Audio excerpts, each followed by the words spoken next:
The morning sun bathed the city in a golden glow, but inside the bustling cafe on Main Street, the air was thick with the aroma of coffee and the hum of hurried conversations. Sarah, the barista on the morning shift, moved with practiced efficiency, juggling orders while her coworker Ryan worked the register. It was a typical day, until the door jingled and a man stepped inside. Heads turned, whispers began. The man was disheveled, his clothes tattered and stained. A heavy coat hung off his thin frame despite the warm weather, and his beard looked like it hadn't seen a razor in months. He clutched a battered backpack close to his chest, scanning the room with weary eyes. Sarah's fingers froze midair as she reached for a latte cup. The man shuffled forward, his steps hesitant, as if he expected to be kicked out before he even got to the counter. A wave of discomfort rippled through the cafe. Some customers avoided looking at him altogether, while others exchanged knowing glances. Excuse me, sir," Ryan said, his tone polite but guarded. "Can I help you?" The man's voice was low, almost inaudible. Just a cup of water." Sarah glanced at Ryan, who hesitated. Their manager, Carla, had a strict, no loitering policy. Customers were one thing, but the homeless? That was another matter entirely. "Policy, Sarah," Ryan whispered, leaning toward her. "We're not supposed to." "I know." She cut him off, her voice sharper than intended.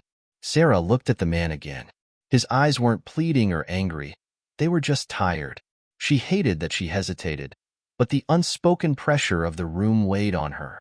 Before she could respond, Carla emerged from the back office, her heels clicking against the tiled floor. Her gaze locked onto the man like a laser. "Excuse me, sir," Carla said, her voice firm. "If you're not here to order, I'm going to have to ask you to leave." The man blinked slowly, as if processing her words. Then he nodded, turned, and began walking toward the door without a word. But just as his hand touched the handle, he paused.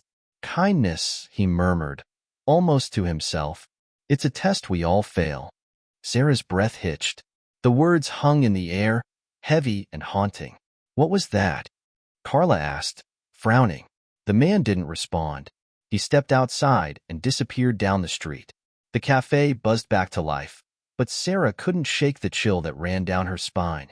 Something about the man's presence, his words, didn't sit right. As she turned back to the counter, her eyes caught a napkin left behind on a nearby table. It was folded neatly, with a corner poking out beneath an abandoned coffee cup. Frowning, she picked it up and unfolded it. Her heart skipped a beat. Drawn in shaky lines was a sketch of a rocket, unmistakably detailed, with the letters SX scrawled beneath it. Below the drawing were the words, "Change starts with the smallest act of kindness." The image on the napkin burned into Sarah's mind like a brand. She stared at the sketch of the rocket, tracing the lines with her eyes over and over again, as if it might somehow explain itself. SX? She wondered. It looked familiar, almost like something she'd seen on the news, but she couldn't place it. And the words below it, "Change starts with the smallest act of kindness," seemed to mock her. "Sarah, are you just going to stand there?" Carla's voice snapped her out of her thoughts. Sarah quickly crumpled the napkin and shoved it into the pocket of her apron.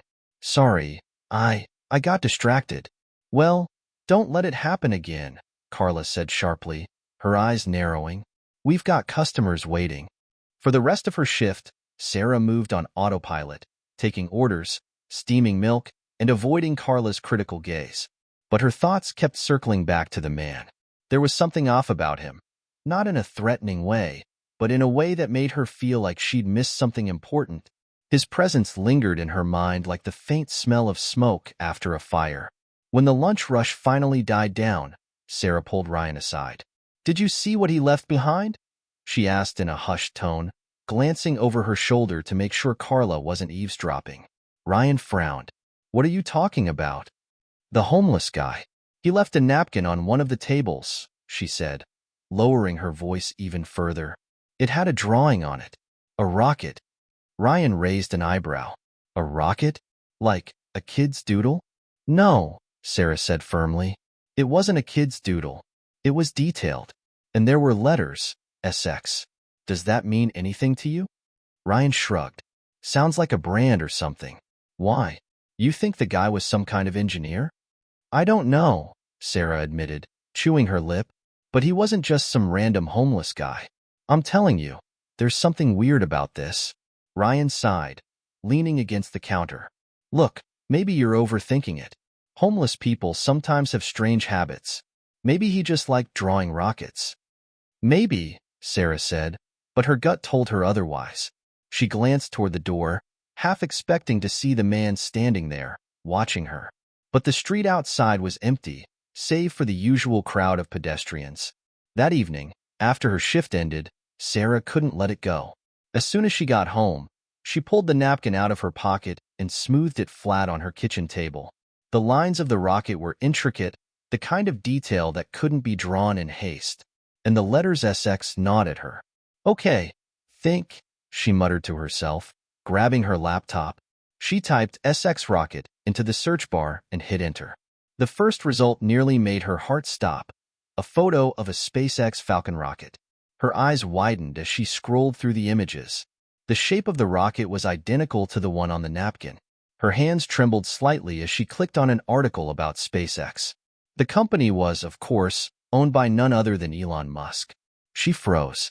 Elon Musk? She whispered aloud. Her mind raced. Could it be? The man who had walked into the cafe didn't look anything like the billionaire she'd seen on TV or online.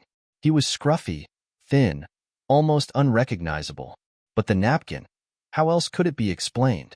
The next morning, Sarah arrived at the cafe earlier than usual. She couldn't shake the feeling that she needed to be there, that something was going to happen. As she unlocked the door and stepped inside, she found Carla already in the back office, poring over some invoices. Sarah, Carla called out without looking up, don't forget to clean the espresso machine before the morning rush. Sure, Sarah replied absently, her thoughts elsewhere. The door jingled, and her head snapped up. A customer had entered, a young woman in a sleek suit. But Sarah's disappointment was palpable. It wasn't him, she sighed, turning back to the counter. As the morning wore on, Sarah's anticipation gave way to frustration. Maybe she'd been wrong. Maybe the man wasn't who she thought he was. But just as the lunch rush began to swell, the door jingled again. This time, it was him. The same disheveled coat. The same weary eyes. He shuffled in, his battered backpack slung over one shoulder. Sarah's heart skipped a beat. He didn't look at anyone as he made his way to a table in the corner, sitting down without a word. Sarah watched him closely, her mind racing. She felt torn. Should she approach him? Say something? But what if she was wrong? Hey, Ryan whispered, nudging her. That's the guy from yesterday. I know, she murmured, her eyes never leaving the man. I think he might be Elon Musk. Ryan blinked at her, then burst out laughing. You're kidding, right? I'm serious, Sarah hissed. Just trust me on this. Ryan gave her a skeptical look, but didn't argue. Sarah took a deep breath, wiped her hands on her apron, and made her way toward the man's table. Hi, she said softly, standing a few feet away. Can I get you anything?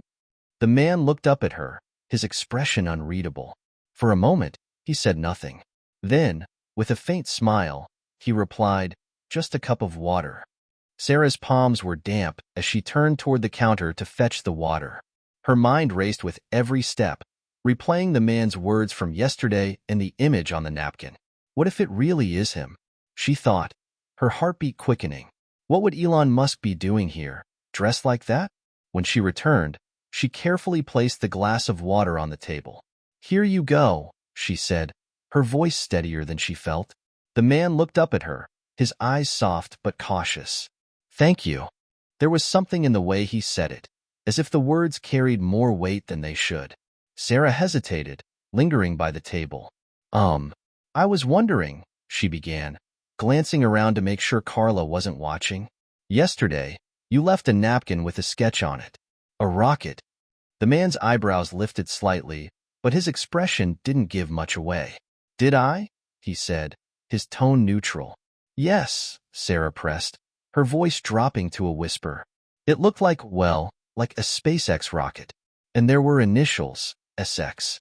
She paused, searching his face for any sign of recognition. Do you work for SpaceX? The man's lips curved into a faint smile. Do I look like someone who works for SpaceX? Sarah flushed, embarrassed. His appearance didn't scream aerospace engineer or billionaire innovator. But there was something about him, an air of intelligence, a quiet confidence, that made her doubt what her eyes were telling her. I don't know, she admitted. But the sketch, it was detailed, like someone who knows rockets would draw. The man studied her for a long moment, his eyes searching hers. Why does it matter? He asked softly. The question caught her off guard. Why did it matter? Was she just curious? Or was there something deeper driving her need to know? I guess, Sarah hesitated, trying to find the right words. I just feel like there's more to you than what people see. And I don't think I'm the only one who noticed. Yesterday, when you left, it felt like, I don't know, like you were testing us somehow. The man's smile faded slightly, replaced by a look of quiet contemplation. Maybe I was, he said cryptically. Before Sarah could ask what he meant, Carla's sharp voice cut through the cafe. Sarah, quit chatting and get back to work. Sarah winced, throwing a quick glance over her shoulder. I have to go, she said, her voice laced with regret. The man nodded. Thank you for the water, he said again, his tone warm but distant. As Sarah returned to the counter, she felt Ryan's curious gaze on her. What did he say? He asked under his breath. Nothing, Sarah replied, though she wasn't sure if that was entirely true. The day dragged on, but Sarah's thoughts kept returning to the man in the corner. He stayed for over an hour, sipping his water and occasionally scribbling something in a small, worn notebook. Customers avoided his table, and Carla threw him more than a few disapproving looks, but he seemed completely unfazed. When he finally stood to leave, Sarah felt a pang of disappointment. She watched as he slung his backpack over his shoulder and walked toward the door. But just as he reached it, he stopped and turned. Their eyes met across the room, and for a moment, it felt like he was about to say something. Instead, he gave her a small nod, almost imperceptible, and then he was gone. That evening, as Sarah closed up the cafe, she found herself thinking about his parting look. It wasn't just a nod, she realized.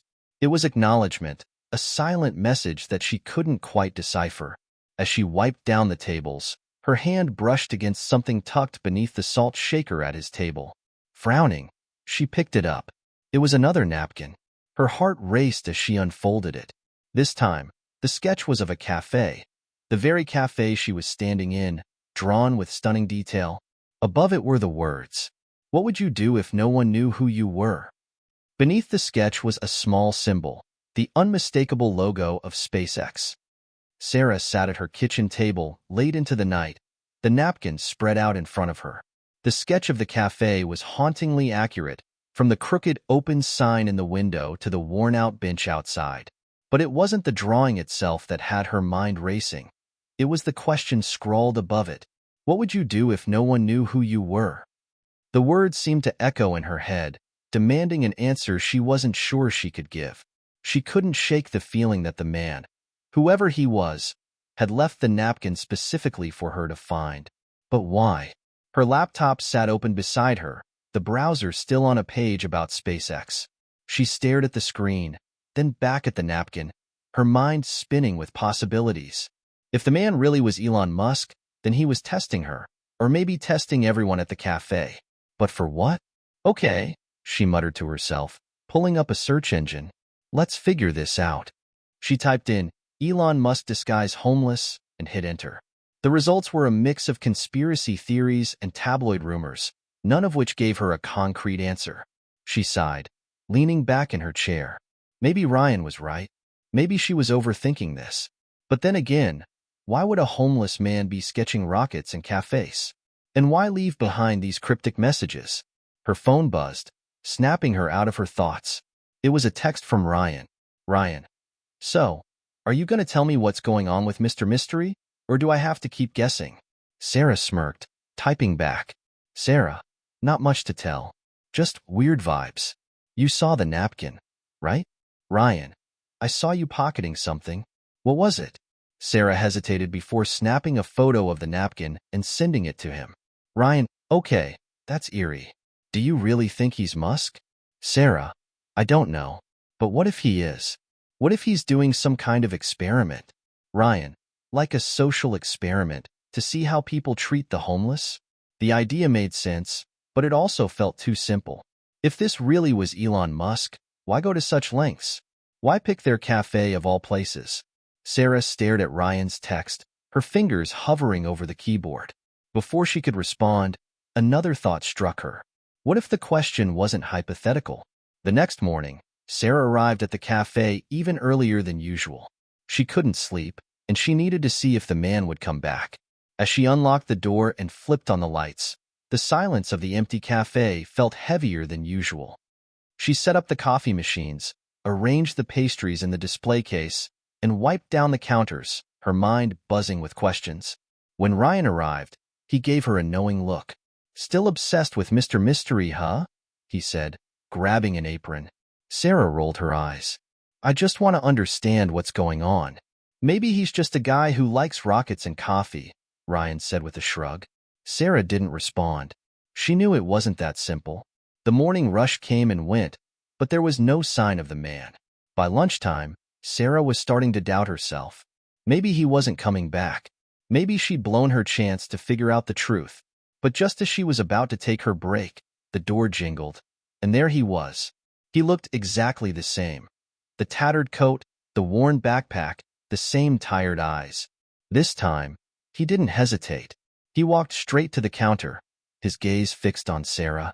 Good morning, he said, his voice calm but firm. Sarah swallowed hard. Good morning. What can I get you? A coffee, he said, reaching into his pocket. He pulled out a few crumpled bills and some coins, placing them on the counter. Black, please. Sarah nodded, her hands trembling slightly as she prepared the coffee. When she handed it to him, he gave her a small smile. Thank you, he said, turning to find a seat. He chose the same corner table as before, setting his backpack on the floor and pulling out his notebook. Sarah couldn't take her eyes off him. You gonna talk to him again? Ryan whispered, nudging her. I don't know, Sarah admitted. What if I'm wrong? And what if you're not? Sarah glanced at Carla, who was busy counting receipts at the back counter. Now was her chance. Taking a deep breath, she grabbed a rag and pretended to wipe down the nearby tables. As she approached the man's table, he looked up, his expression unreadable. Hi, she said softly. Mind if I ask you something? He tilted his head, gesturing for her to sit. What would you do? She began, her voice barely above a whisper. If no one knew who you were? The man's lips curled into a small smile, and for the first time, his eyes seemed to light up. I'd start over, he said simply. Sarah's heart pounded. Start over how? He leaned back in his chair, studying her. By seeing the world through their eyes, he said, nodding toward the bustling cafe. Through your eyes. The man's words echoed in Sarah's mind. Through your eyes. It felt like he was peeling back a layer of himself, revealing something raw and vulnerable. But it only deepened the mystery. She shifted nervously in her seat, unsure how to respond. Why my eyes? He smiled faintly. Because you're paying attention? His answer left her speechless. The man leaned forward slightly, resting his arms on the table, his demeanor calm but commanding. Most people don't look past the surface. They see what they expect to see. But you, he paused, as if choosing his words carefully. You're asking questions. Sarah swallowed hard. I don't understand why you're here, she admitted. If you're really who I think you are, then why pretend to be someone else? Why go through all this? The man's smile faded, replaced by a more serious expression. Do you know what it's like, he said slowly, to have the world decide who you are before you've even spoken a word? Sarah blinked, caught off guard by the question. Everything I do, he continued, his voice low and measured, every decision, every word, it's dissected, judged, criticized. People don't see me anymore. They see the version of me they've created in their minds. A genius, a villain, a savior, a monster, but never just a man. Sarah's throat tightened. The way he spoke, with a mixture of frustration and sadness, made her chest ache. "So you're here to escape," she ventured. "Not escape," he corrected. "To understand. To see what it's like to be invisible again. To see how people treat someone they think is nobody." His words hit her like a punch to the gut. She thought of Carla's sneers, the way customers avoided him, the assumptions everyone, including herself, had made. "Is that why you left the napkins?" she asked, her voice barely above a whisper. The man's expression softened. "The world is full of questions," he said. "Sometimes, asking the right one can change everything." The cafe door jingled as a group of customers walked in, breaking the moment. Sarah glanced over her shoulder and saw Carla glaring at her. I should get back to work," she said, standing quickly. The man nodded, his calm gaze following her as she returned to the counter. The rest of the day passed in a blur. Sarah couldn't stop replaying their conversation in her head, analyzing every word. By the time her shift ended, she felt emotionally drained but also more curious than ever. As she grabbed her coat and headed for the door, Ryan caught up to her. "So," he asked, his eyes gleaming with curiosity, "did you get any answers?" "Maybe," Sarah said, her voice distant. "Maybe?" Ryan repeated, his tone incredulous. "Come on, what did he say?" Sarah hesitated, unsure how much to share. "He said he's here to understand how people see the world, to see how people treat someone like him." Ryan frowned. "That's deep." "Yeah," Sarah agreed, her thoughts still racing. That night, Sarah found herself staring at the second napkin again. The question burned in her mind. What would you do if no one knew who you were? She thought about her own life, the long hours at the cafe, the dreams she put on hold, the person she used to be before reality weighed her down. If no one knew who she was, what would she do? The answer came to her in a quiet whisper. "I'd be braver." The next morning, Sarah arrived at the cafe with a sense of determination she hadn't felt in years.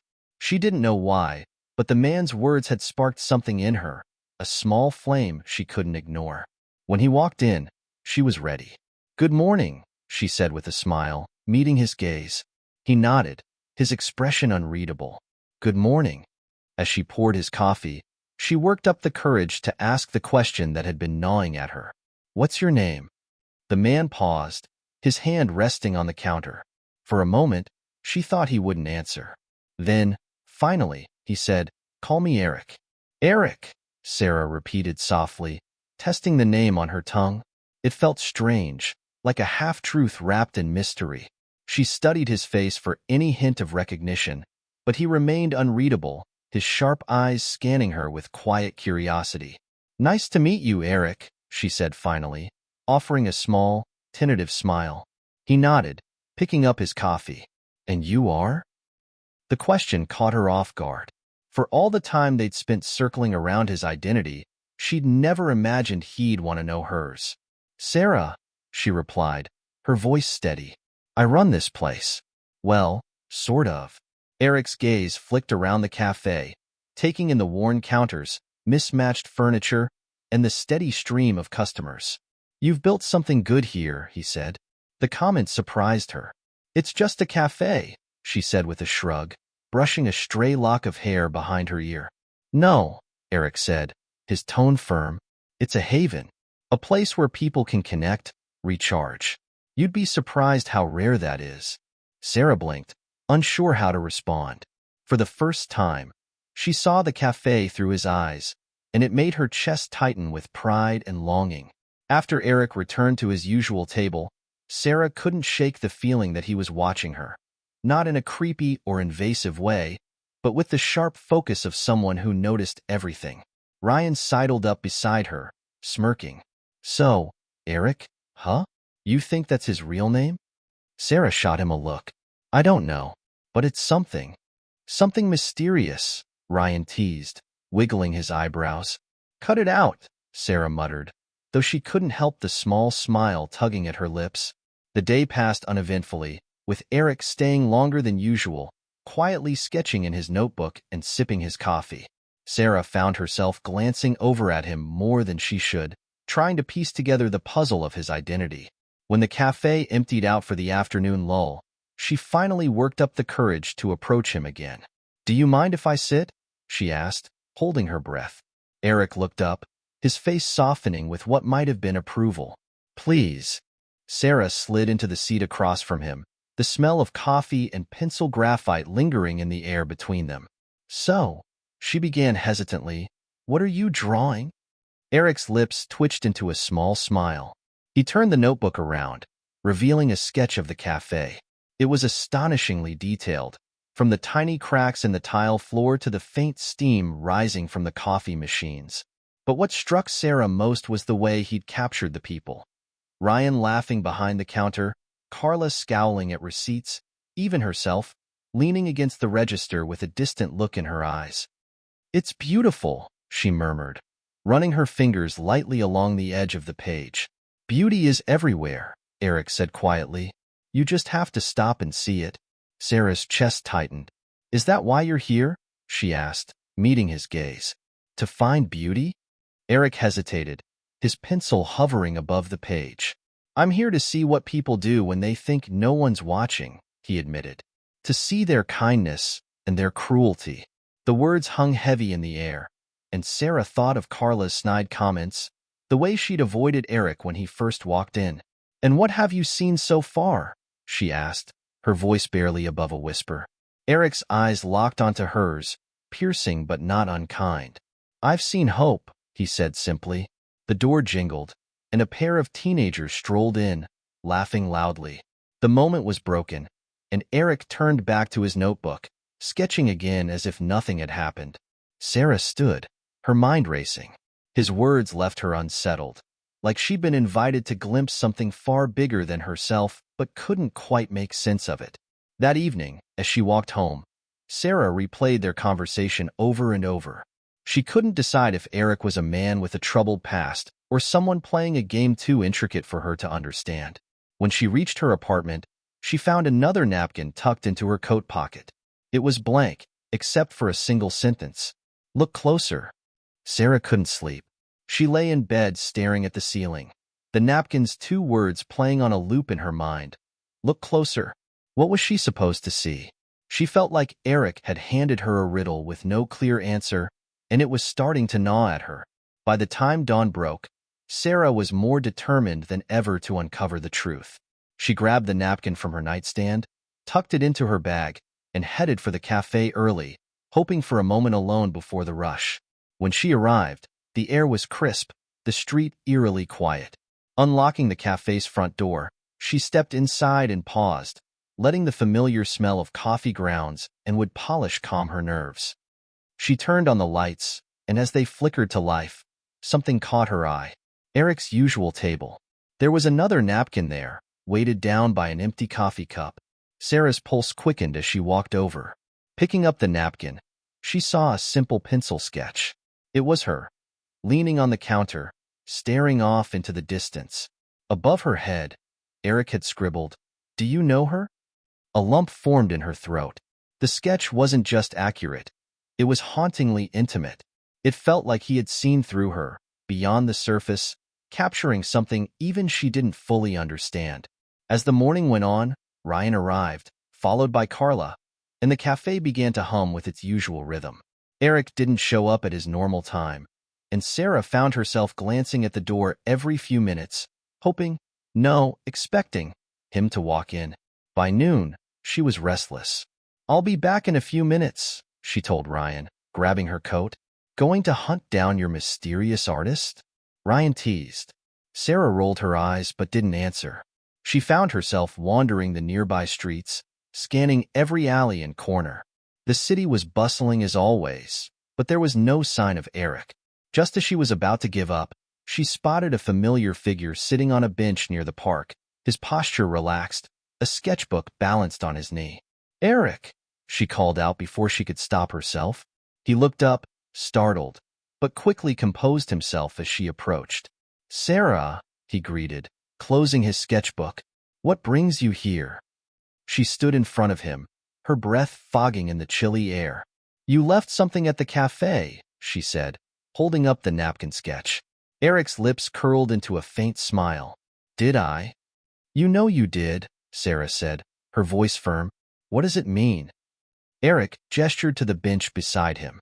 Sit, he said. She hesitated, but eventually lowered herself onto the cold metal seat. Eric's eyes were on her, calm but probing. Do you know her? He asked, tapping the sketch she held. Sarah frowned. It's me. Yes, Eric said, his tone gentle. But do you know her? The question hit her like a freight train. She opened her mouth to respond, but no words came out. She thought about the woman in the sketch, the dreamer who had once believed she could do anything, who had ideas and plans bigger than this cafe, who had slowly faded under the weight of responsibility and fear. I used to, she admitted finally, her voice barely audible. Eric nodded, as if her answer was exactly what he'd expected. They sat in silence for a moment, the sounds of the city swirling around them. Then Eric spoke again. You remind me of someone I used to know, he said, his voice distant. She was ambitious, full of life, but she let the world dim her light. She forgot how to fight for what mattered. Sarah stared at him, feeling as if he were talking about her and not this other woman. What happened to her? She asked. She changed, Eric said simply, but not before she lost something she could never get back. Sarah's chest tightened. And you? What did you lose? Eric's expression darkened, and for the first time, she saw a crack in his composed exterior. He looked away, his jaw tightening. More than I care to admit, he said softly. Before Sarah could press further, Eric stood, tucking his sketchbook under his arm. You should get back to the cafe, he said. Ryan's probably burning the coffee. Wait, Sarah said, standing as well. Will you be back? Eric gave her a small, enigmatic smile. You'll see me when it matters. With that, he walked away, disappearing into the crowd before she could say another word. Back at the cafe, Sarah couldn't focus. Eric's words lingered in her mind, their weight pulling her in different directions. As she cleaned the counter, she found herself glancing at the napkin sketch again. This time, she noticed something she hadn't before. A faint outline in the corner, like the beginnings of another drawing he'd erased. Sarah grabbed a pencil and lightly shaded over the area. Slowly, a symbol emerged, a logo she recognized immediately. It was the emblem of SpaceX. Sarah's heart raced as she stared at the faint SpaceX logo on the napkin. She flipped it over in her hands, searching for more clues, but the back was blank. Eric, or whoever he really was, had clearly left this behind on purpose. But why?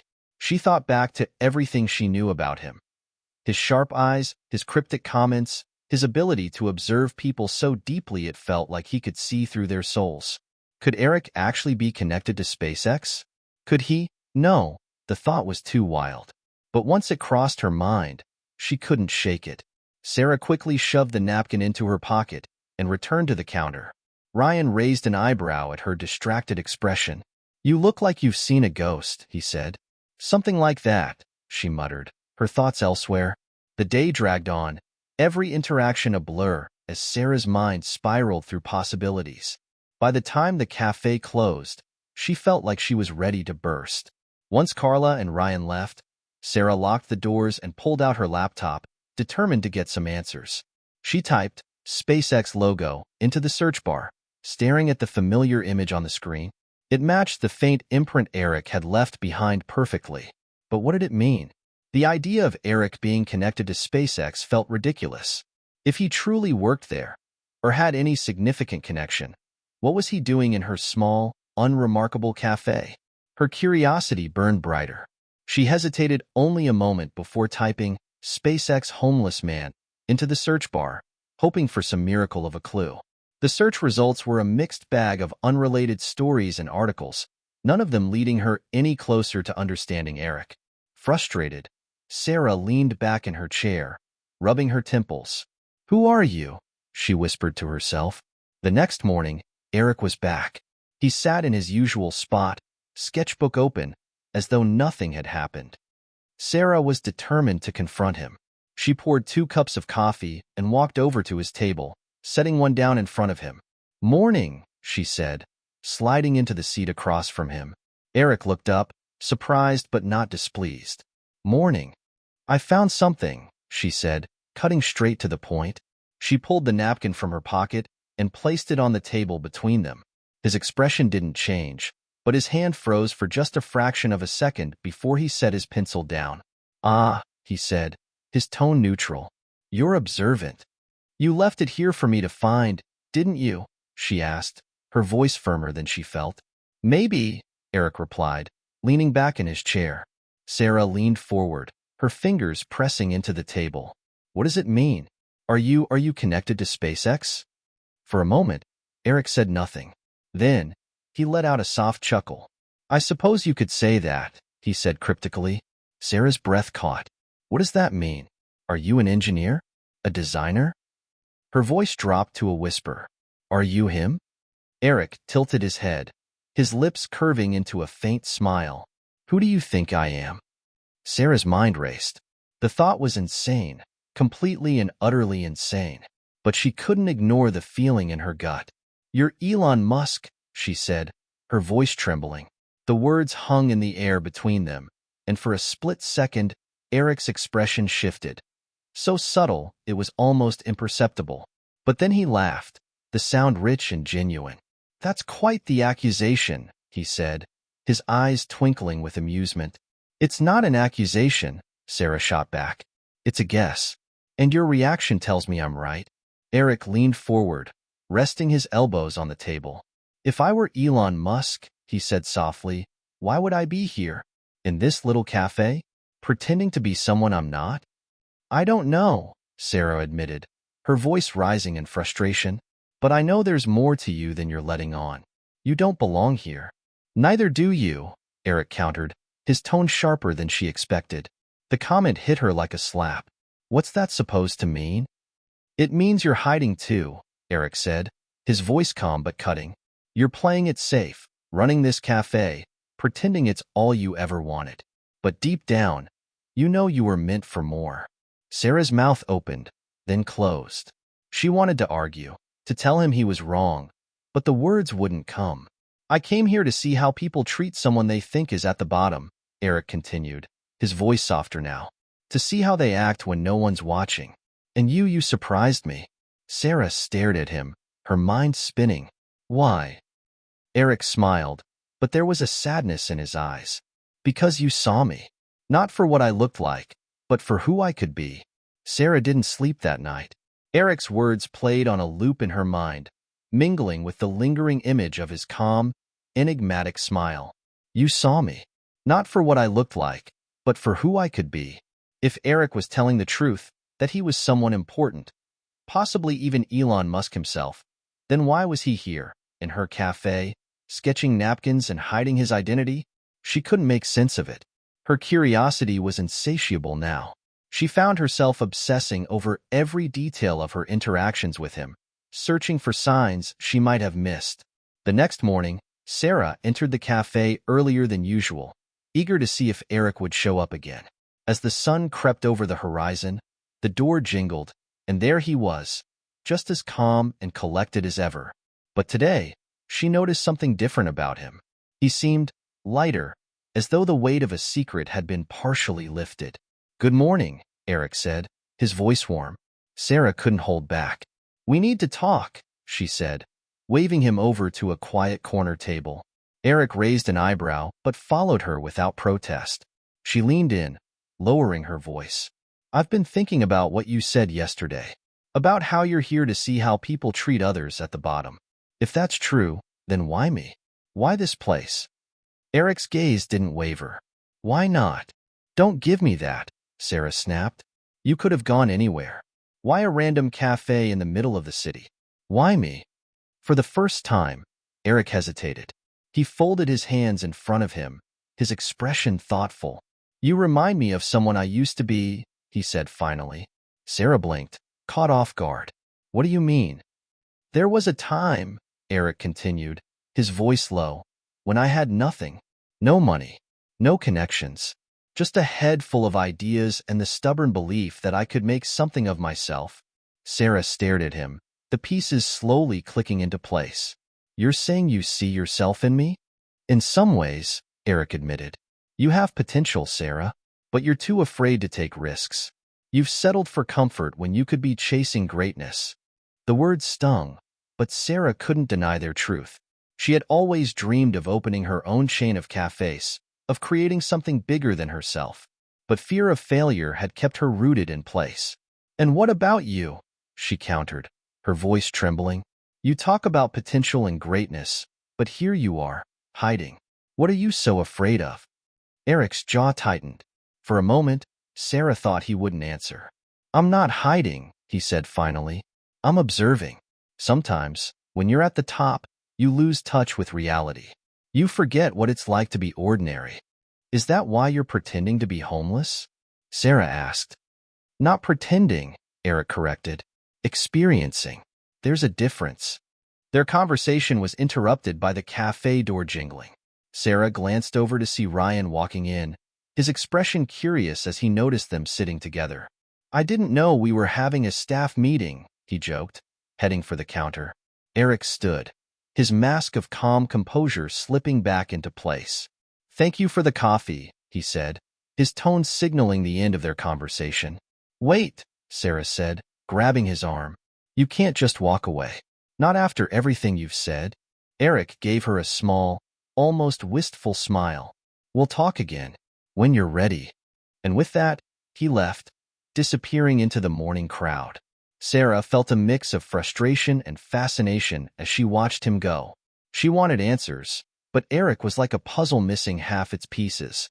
Ryan wandered over, his curiosity obvious. "What's going on with you two?" "Nothing," Sarah said quickly, stuffing the napkin sketch into her pocket. "Doesn't look like nothing," Ryan teased. "You've been acting weird since he showed up." Sarah hesitated. She trusted Ryan. But this was too big, too strange to explain. "It's complicated," she said finally. Ryan raised an eyebrow but didn't press further. "Well, if you need help, you know where to find me." That night, Sarah couldn't shake the feeling that she was at the edge of something monumental. Eric's words about potential and risk echoed in her mind, stirring something she hadn't felt in years, a spark of ambition. She pulled out her notebook, the one she hadn't touched in months, and began jotting down ideas for expanding the cafe. For the first time in a long time, she allowed herself to dream. But as she wrote, a nagging thought crept in. If Eric really was Elon Musk, what was his true motive for being here? The next morning, Sarah found herself standing in front of the cafe, staring at the door as though it might hold some kind of answer.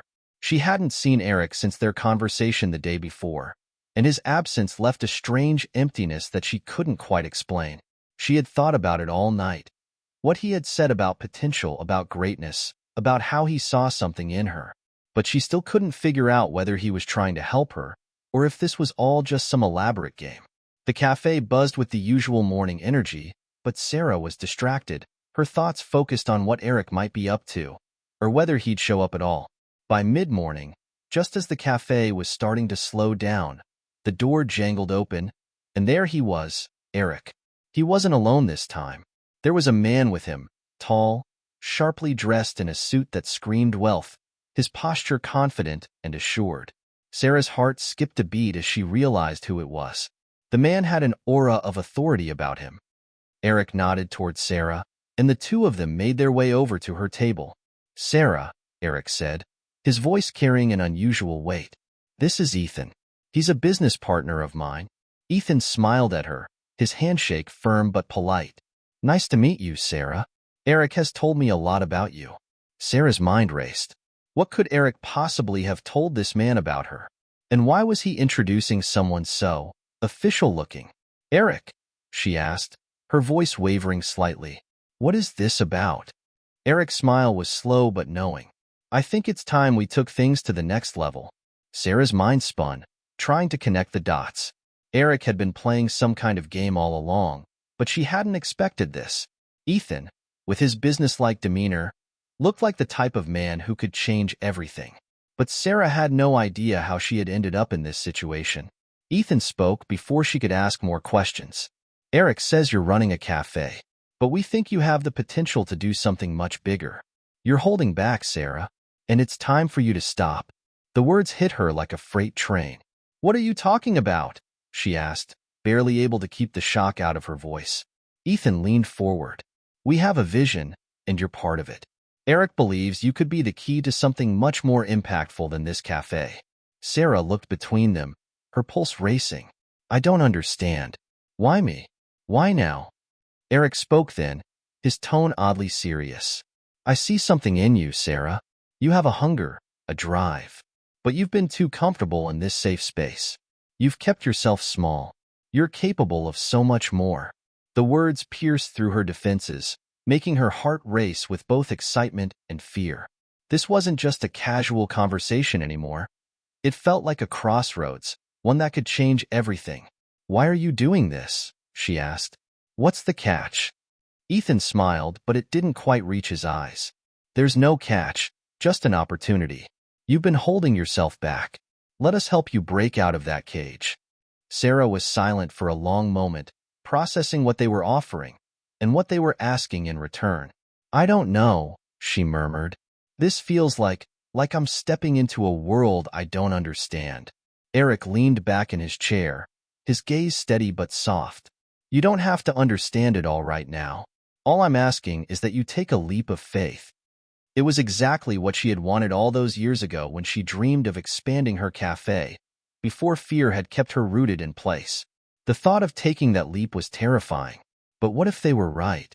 What if this was her chance to create something bigger than herself?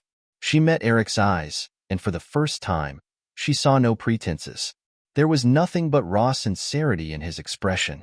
I'll think about it, she said, her voice steady despite the whirlwind inside her. As they stood up to leave, Eric turned to her one last time. You're capable of more than you realize, Sarah. We're not asking for anything right now. Just think about it. Ethan gave her one final, businesslike smile. We'll be in touch. As they walked out, Sarah was left standing there, the weight of their words pressing down on her. The rest of the day passed in a blur. Sarah went through the motions, serving coffee, greeting customers, but her mind was elsewhere, replaying every moment of her conversation with Eric and Ethan. What if this was the opportunity of a lifetime? What if she could actually build the cafe empire she had always dreamed of? But the more she thought about it, the more doubts crept in. What did they really want from her? Was this just manipulation, a way to get her to do their bidding? That night, Sarah sat at her kitchen table, staring at the notebook she had been writing in for weeks. It was filled with ideas, hopes, and dreams. But the path forward still felt unclear. Eric had told her to take a leap of faith, but could she trust him? Could she trust herself? The question kept gnawing at her, keeping her awake long into the night. The days following Eric and Ethan's visit were a blur for Sarah. She couldn't shake the weight of their words. Every time she stepped into the cafe, she saw it in a new light. Every corner of the space seemed full of untapped potential, waiting to be unlocked. But there was something else there too, a nagging voice in the back of her mind warning her that accepting their offer might come with a price. That night, she sat at her kitchen table again, notebook open, the sketch of her dream cafe staring back at her. She had scribbled ideas on napkins, on scraps of paper, anything that might take her to the next level. But still, nothing felt real. Her phone buzzed, snapping her from her thoughts. It was a message from Ryan. Ryan, are you okay? You've been acting distant. What's going on? Sarah hesitated. Ryan had been her closest friend for years. He had always supported her, and she knew he wouldn't judge her no matter what path she chose. But could she tell him about Eric and Ethan? Could she share the strange opportunity they had presented to her? The thought of it felt too big, too overwhelming. Instead, she typed a quick response. Sarah, I'm fine, just a lot on my mind. I'll talk to you soon. She stared at the screen, the words lingering there. It felt like she was hiding something from him, a choice she hadn't yet made, but already felt the gravity of. The next morning, Sarah opened the cafe as usual. The sun had just started to rise, casting a warm glow over the city streets, but she could hardly focus on the usual tasks. Every sound, every customer interaction, felt distant.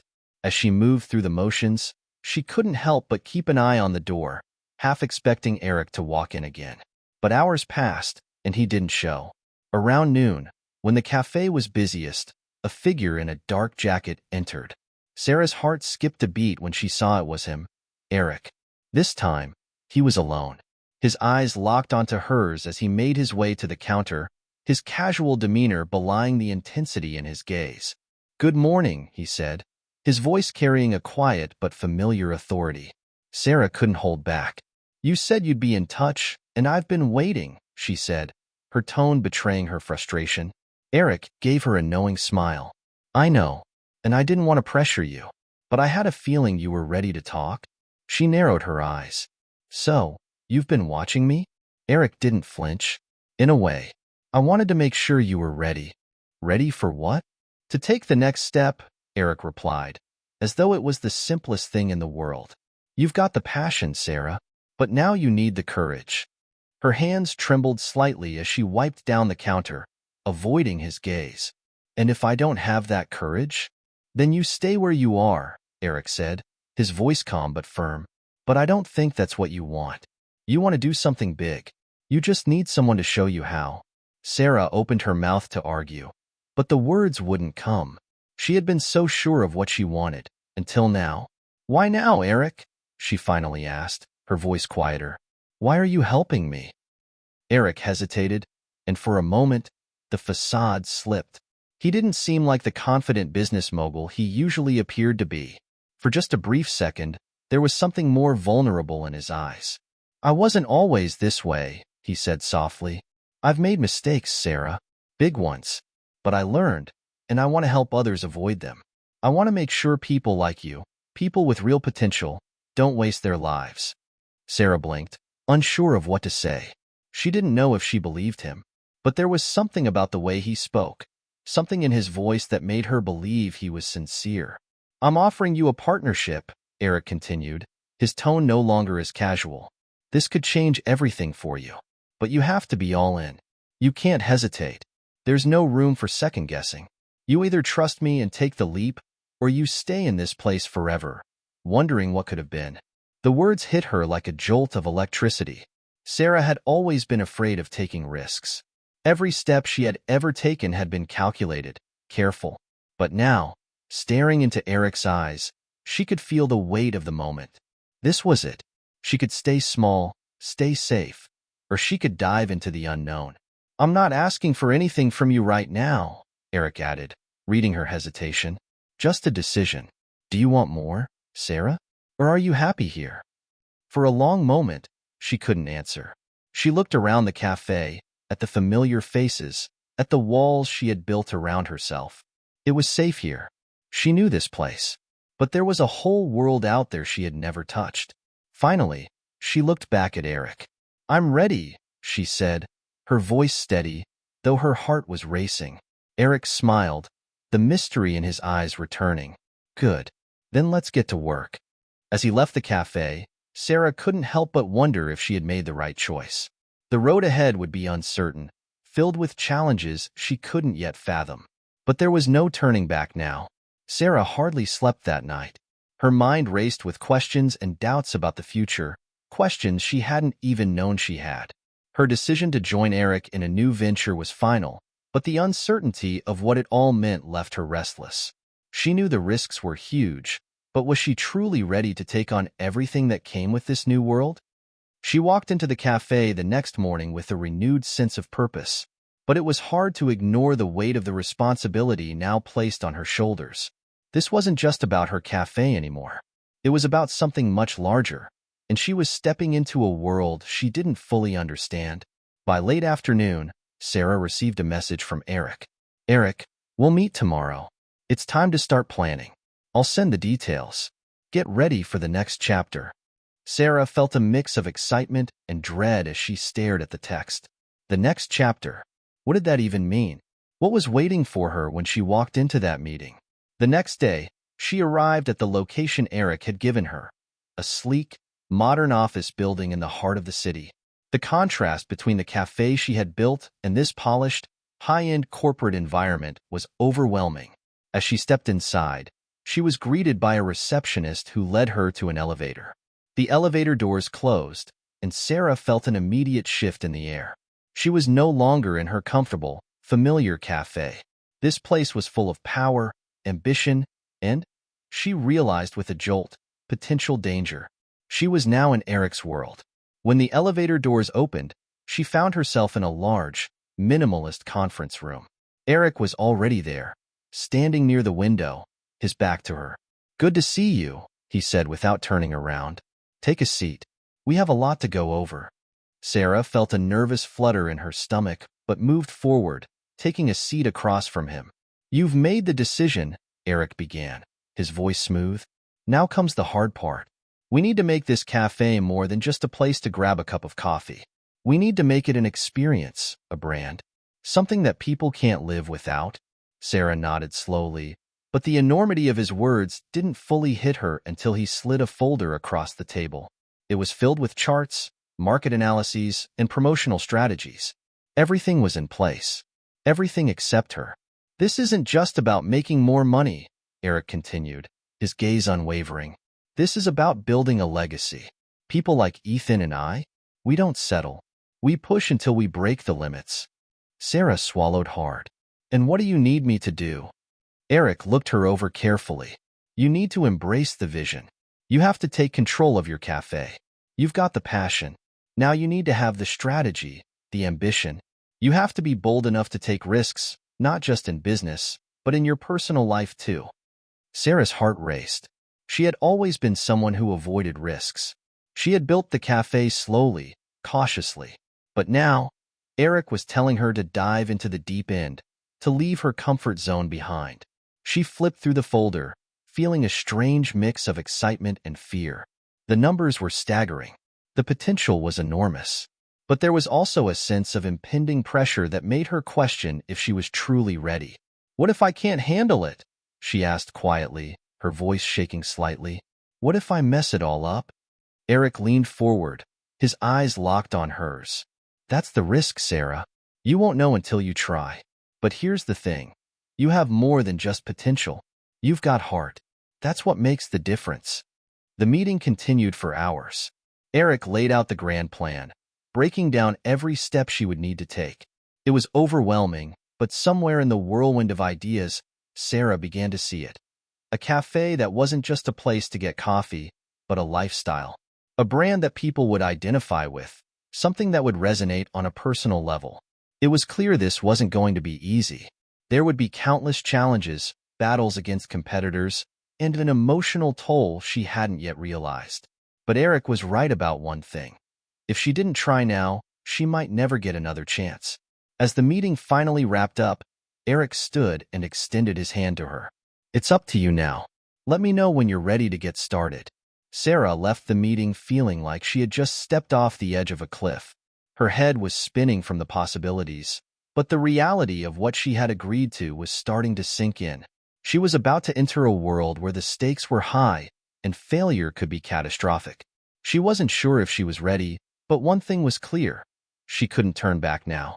As she walked back to her car, her phone buzzed again. This time, it was a message from Ryan. "Ryan, we need to talk.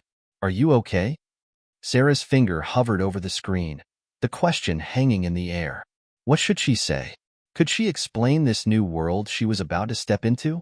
Or was she already too far gone to turn back? Sarah barely made it through the rest of the day. Her mind was a whirlwind, and every time she tried to focus on the cafe, her thoughts darted back to the meeting with Eric. The stakes were higher than she had ever imagined, and now she wasn't sure if she was ready to face the consequences of her choice. That evening, as she locked up the cafe and started walking to her car, her phone buzzed again. It was Ryan. "Ryan, we need to talk. Are you okay?" Her fingers hovered over the screen, caught between two worlds. The world she knew, the safe world of the cafe, and the world Eric had offered her. A world full of ambition, opportunity, and fear. She could feel herself getting pulled in two directions, each equally magnetic but utterly different. She hesitated for a moment, then typed back. "Sarah, I'm fine, just a lot to process. Can we talk tomorrow?" Her thumb lingered over the send button, and she added one more line. "Sarah, I've made a big decision." The next morning, Sarah stood in front of the mirror, staring at her reflection. Her nerves were on edge. She had a meeting with Eric and Ethan later in the day to officially begin the partnership. It was hard to believe everything had happened so fast, and yet, she couldn't ignore the gnawing feeling of uncertainty in her chest. When she opened the cafe that morning, everything felt different. The routine that had comforted her for so long now seemed mundane, almost out of place. Her thoughts drifted to the future, how things were going to change. If she really took the plunge with Eric and Ethan, this small, quaint cafe would no longer be just a dream. It would become a cornerstone of something much bigger. But was she ready to give up the familiar for the unknown? Sarah took a deep breath. There was no turning back now. Later that afternoon, she drove to the meeting location Eric had given her. This time, it was different. The building was sleek and modern, and as she stepped inside, she was greeted by an atmosphere of high-stakes ambition. She felt out of place here, like a small fish in a big pond. But she couldn't let that show. As the elevator doors opened, Eric was waiting for her, his ever-present confident smile in place. But today, there was something more behind his eyes, an intensity that made Sarah pause for a moment. "Glad you made it," Eric said, his tone brisk but warm. "Let's get down to business." They sat at a large, glass table with several papers laid out in front of them. Ethan was there too, his usual calm demeanor making it difficult to gauge what he was thinking. "So, here's the plan," Eric began, sliding the first document toward Sarah. "This is a blueprint for what we want to create, a lifestyle brand around your cafe. We're talking about a complete rebranding, marketing strategies, and, eventually, expansion. But before we can do any of that, we need to evaluate your current operations and see where we're starting from." Sarah's hands trembled slightly as she picked up the papers. The numbers, the projections, they looked like another world to her. A world she didn't know how to navigate. "I don't know if I'm ready for all this," Sarah admitted, her voice barely above a whisper. She had to be honest. There was no point in pretending she had it all together. She had built the cafe with love, with care. But this felt like an entirely different beast. Ethan spoke up for the first time. "You have what it takes, Sarah. The question is, are you willing to take the risk?" Eric's gaze was fixed on her, like he was reading her soul. "This is about growth, Sarah. You're not just running a cafe. You're about to create something bigger than yourself. But that requires a different kind of mindset." She swallowed hard. Could she really be that person? Could she become someone who would take on the world? Or would she fall short? "I don't know if I'm ready," Sarah said again, her voice shaking. "This isn't just about business. This is about changing everything in my life. My relationships, my future. I don't know if I can risk it." Eric's expression softened just a little, his sharp edges dulling for a brief moment. "I know it's scary, but think of it this way. This could be your shot at something huge. You've got the passion and the heart. We'll guide you. But ultimately, it's on you to decide whether or not you'll take that leap." Sarah took a deep breath. She could feel the weight of the decision pressing down on her chest. But there was no time to waste. She had already made the decision to step into this world. There was no point in second-guessing herself now. "Okay," she said, her voice firmer than she felt. "I'm in." Eric gave a satisfied nod. "That's the spirit. We'll start by looking at everything: marketing, branding, logistics. From here, we take it one step at a time. But the first step is yours." As she left the meeting, Sarah's mind was a blur. She had just committed herself to something she wasn't sure she could handle.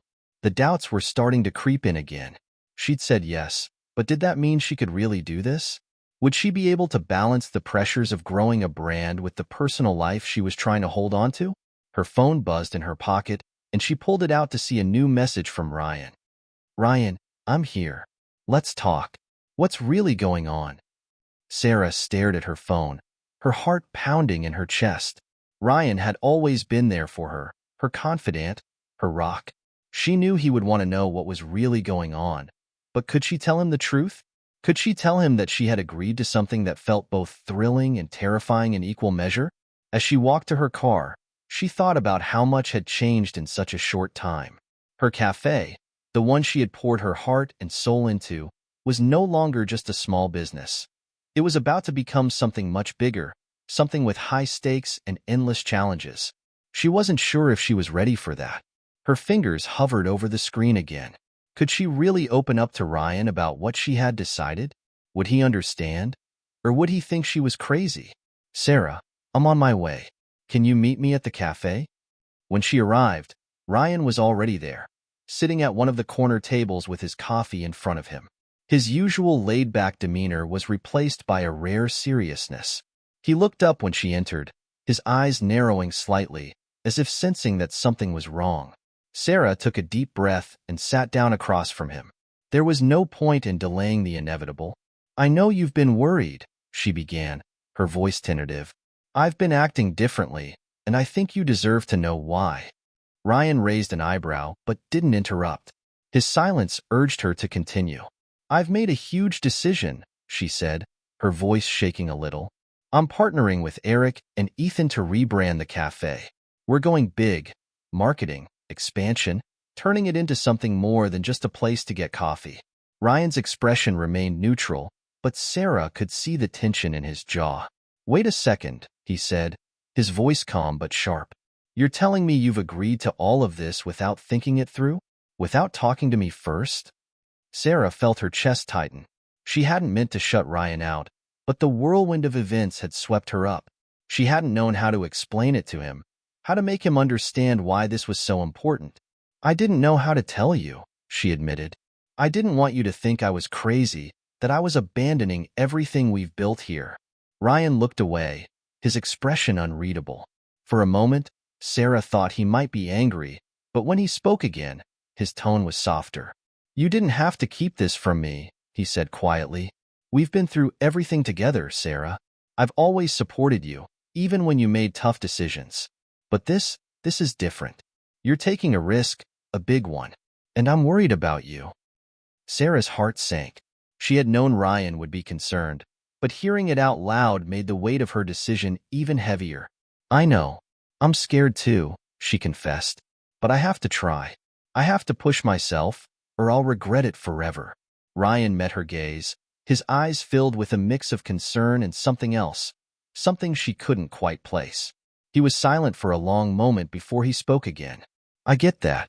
But there's one thing you need to understand, Sarah. Success doesn't come without a price. And sometimes that price is more than you're willing to pay. Sarah swallowed hard. What do you mean? Ryan leaned forward, his voice quiet but intense. I've seen it happen before. People get caught up in the dream of success, and they lose sight of what really matters. They lose themselves. And you're not just risking your cafe. You're risking everything. Your happiness, your peace of mind, and the people who care about you, including me. Her stomach churned. She hadn't thought about it that way. She had been so focused on the future, on what could be, that she hadn't fully considered what she might have to give up along the way.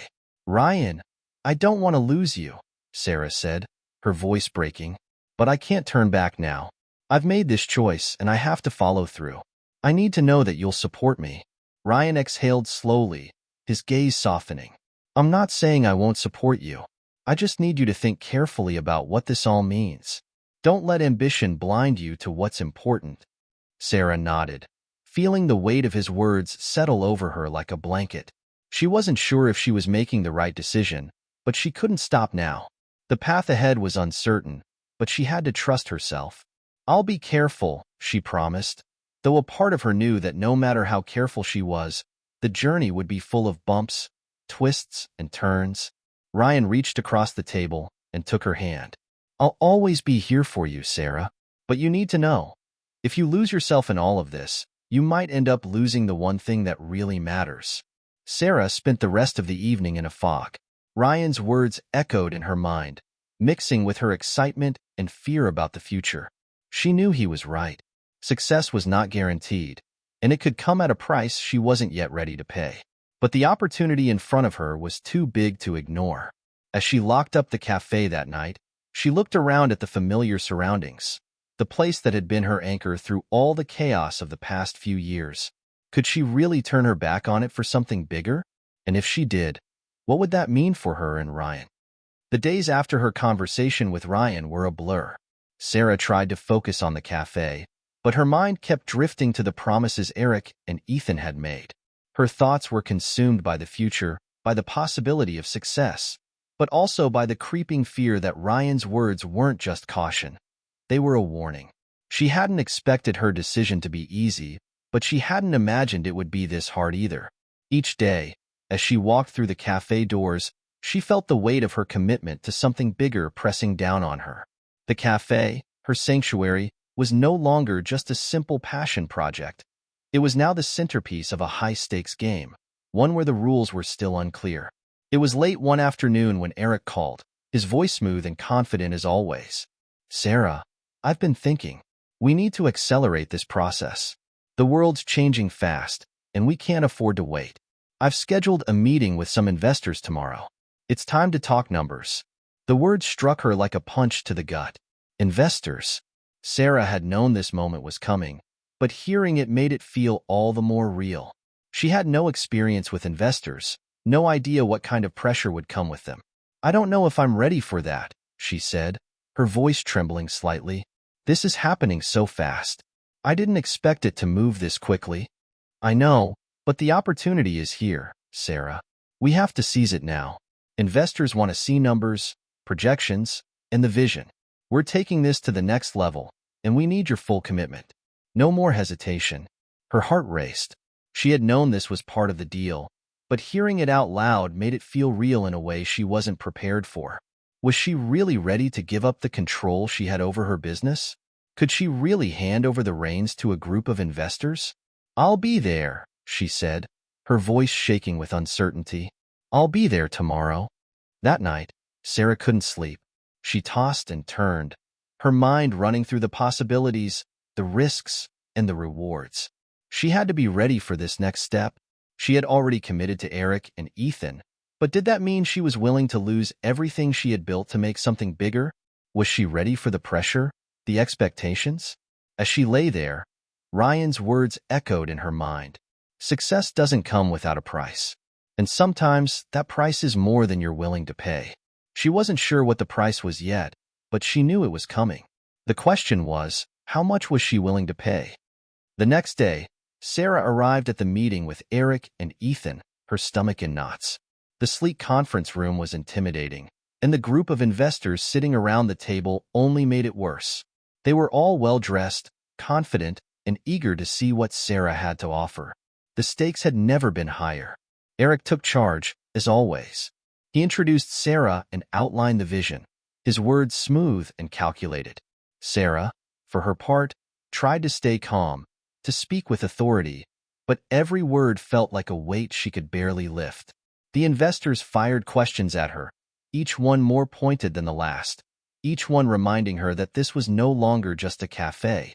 It was a business, a potential empire, and she was its foundation. As the meeting wore on, Sarah's confidence began to crumble. She could feel the pressure mounting, the realization that she wasn't just here to play a part. She was the face of this entire venture. Her every word, every decision, would be scrutinized. And the investors? They weren't interested in her vision. They were interested in profit, growth, numbers. When the meeting finally ended, Sarah felt drained. She had answered the questions as best as she could, but the doubt was starting to creep in. This wasn't what she had signed up for. She had thought she was just taking a step forward, expanding her cafe, but now it felt like she was stepping into a world she wasn't sure she could navigate. Eric and Ethan, however, were pleased. "You did great," Eric said, clapping her on the back as they walked out of the conference room. "This is just the beginning, Sarah. We're going to take this to the top. Trust me." But Sarah couldn't shake the feeling that something was wrong. She had just signed away a piece of herself, and she wasn't sure if it was worth it. The pressure, the expectations, was it too much? Was she sacrificing too much for a dream that was starting to feel more like a nightmare? That evening, Sarah sat alone in the cafe, the usual warmth and comfort of the space feeling distant. She stared at the familiar surroundings, but it felt like they belonged to someone else now. The cafe that had once been her refuge now felt like a distant memory, replaced by the cold reality of what lay ahead. Her phone buzzed again, pulling her from her thoughts. It was a message from Ryan. "Ryan, how did it go?" Sarah stared at the message for a moment before replying. "Sarah, it went well, I guess. But it feels like everything has changed. I don't know if I'm ready for what's coming." She paused before typing the next part, her fingers hesitating over the keys. Sarah, I'm scared, Ryan. As the evening wore on, Sarah found herself alone with her thoughts. The life she had built with the cafe, the one she had loved and nurtured, was slipping away. In its place was something new, something uncertain, something she wasn't sure she could control. The morning after the meeting with the investors, Sarah stood in front of the mirror, staring at her reflection. Her eyes were tired, and there was a heaviness in her chest that she couldn't shake. The reality of her decision weighed on her in a way she hadn't fully anticipated. She had agreed to everything. She had signed the contracts, sat through the meetings, nodded and smiled as if this new world was exactly what she wanted. But now, she wasn't so sure. The cafe had been her sanctuary, her haven from the chaos of the world. It had been her dream, her little corner of the world where she could be herself. But now, she was giving it away, piece by piece, in exchange for something much bigger. Would she even recognize her own dream by the end of it all? A knock on the door broke her thoughts, and she turned to find Ryan standing there, his expression unreadable. She hadn't seen him since the meeting, and her heart gave a small lurch when she saw the concern etched across his face. "Can we talk?" he asked, his voice soft but firm. Sarah nodded, stepping aside to let him in. She hadn't realized how much she needed this conversation, how much she needed him to be here, to help her make sense of everything swirling in her mind. Ryan sat down at the table, his eyes never leaving hers. "I've been thinking about what you said yesterday," he began. "About being scared. I get it, Sarah. I do. But there's something I need you to understand." Sarah felt her stomach tighten.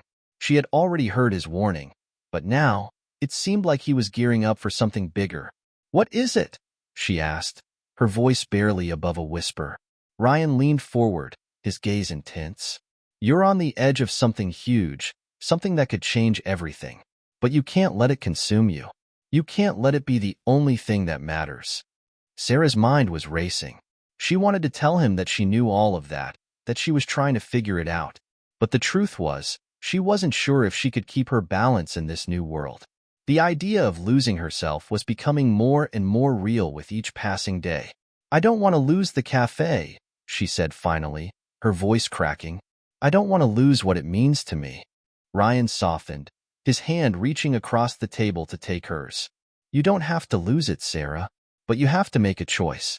The path you're on isn't going to be easy. You're going to have to decide what's more important, the dream of success or the people you care about. And that includes the cafe and me." Sarah's heart skipped a beat. She had known that Ryan cared, but hearing it so plainly made her feel like the ground beneath her feet was shifting. She had always assumed she could have both, success and the people she loved. But now, she wasn't so sure. "I don't know what to do," she admitted, tears welling up in her eyes. "I've worked so hard to get here, and I don't want to throw it all away. But I can't stop thinking that I'm about to lose everything for a dream that might not even be real." Ryan squeezed her hand gently, his expression softening. "Sarah, you're not alone in this. You've got me, and I'll be here, no matter what. But you have to be honest with yourself. If you keep going down this path, you can't just go back to the way things were. The stakes are too high now." She nodded, the weight of his words settling in. He was right. She couldn't go back. Whatever choice she made, it would change everything. Later that day, Sarah sat alone in the cafe, reflecting on everything Ryan had said. Her thoughts were tangled. One minute, she was certain she could handle the pressure, and the next, she was paralyzed by doubt. The path ahead seemed so unclear, and no matter how hard she tried to imagine it, she couldn't see the end result. The cafe doors swung open, and Sarah looked up to see Eric and Ethan walking in, as confident and assured as ever. Their presence felt different today, more imposing than usual. Eric flashed her a smile as they made their way to the counter. "Got a minute?" Eric asked, already sliding into a chair. Sarah took a deep breath, mentally preparing herself for another round of big decisions, of further commitment. "Sure, what's up?" "We're moving forward," Eric said, his voice steady, almost rehearsed. "The investors are on board, and we're ready to start scaling. But we need your full commitment, Sarah. No more hesitation. This is happening. Sarah's heart sank. She had known this moment would come, but the finality of it hit her harder than she expected. She had to make a decision, and it had to be now. "I've been thinking," she said slowly, her hands trembling as she placed them on the counter. "I don't know if I'm ready for all of this. I don't know if I can give up everything that I've built for something that could change everything." Eric's smile faded slightly, but his tone remained firm. "You've already made the choice, Sarah. You signed the contracts. You agreed to everything. This isn't about being ready. It's about moving forward." Sarah felt a lump form in her throat. She wasn't sure she had made the right decision, but the weight of Eric's words made it clear. There was no turning back. Later that night, as Sarah walked home, she thought about the crossroads she stood at. The pressure, the expectations, the stakes. Everything was spinning out of control. She had wanted to build something bigger, but at what cost? The cafe had been her dream, but now, it seemed like it was slipping away, being replaced by a new vision that was not entirely hers. Could she find a way to keep both? The dream of success and the life she had worked so hard to create? Or would she have to choose one over the other? The weight of Sarah's decision pressed down on her like a heavy fog. Every step she took seemed to carry more burden than the last. She spent the following days oscillating between the fear of losing everything and the desire to prove to herself that she could handle the pressure. But as each day passed, she found it harder to hold on to her belief in her own ability to control the situation. The cafe, once her safe haven, now felt like a looming tower, one she was climbing but unsure whether she would ever reach the top. That evening, as Sarah stood behind the counter, pouring coffee for the few loyal customers who still came by, a familiar face walked in, Ryan. He'd been quiet since their conversation a few days ago, and his absence had left a hole in her daily routine. She wiped her hands on her apron and smiled when she saw him. "I didn't expect you tonight." Ryan nodded, his usual playful grin replaced by a look of seriousness. "I know you've got a lot on your plate, Sarah. I've been thinking about everything." Sarah gestured to an empty seat by the window. "Why don't you sit? I need to talk about all of this too."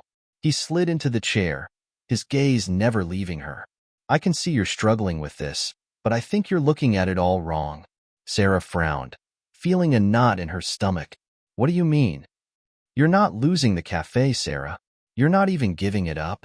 You're evolving it." His voice was steady, and the calmness in his words helped settle the storm inside her, if only for a moment. "This business, this dream of yours, it's bigger than the cafe.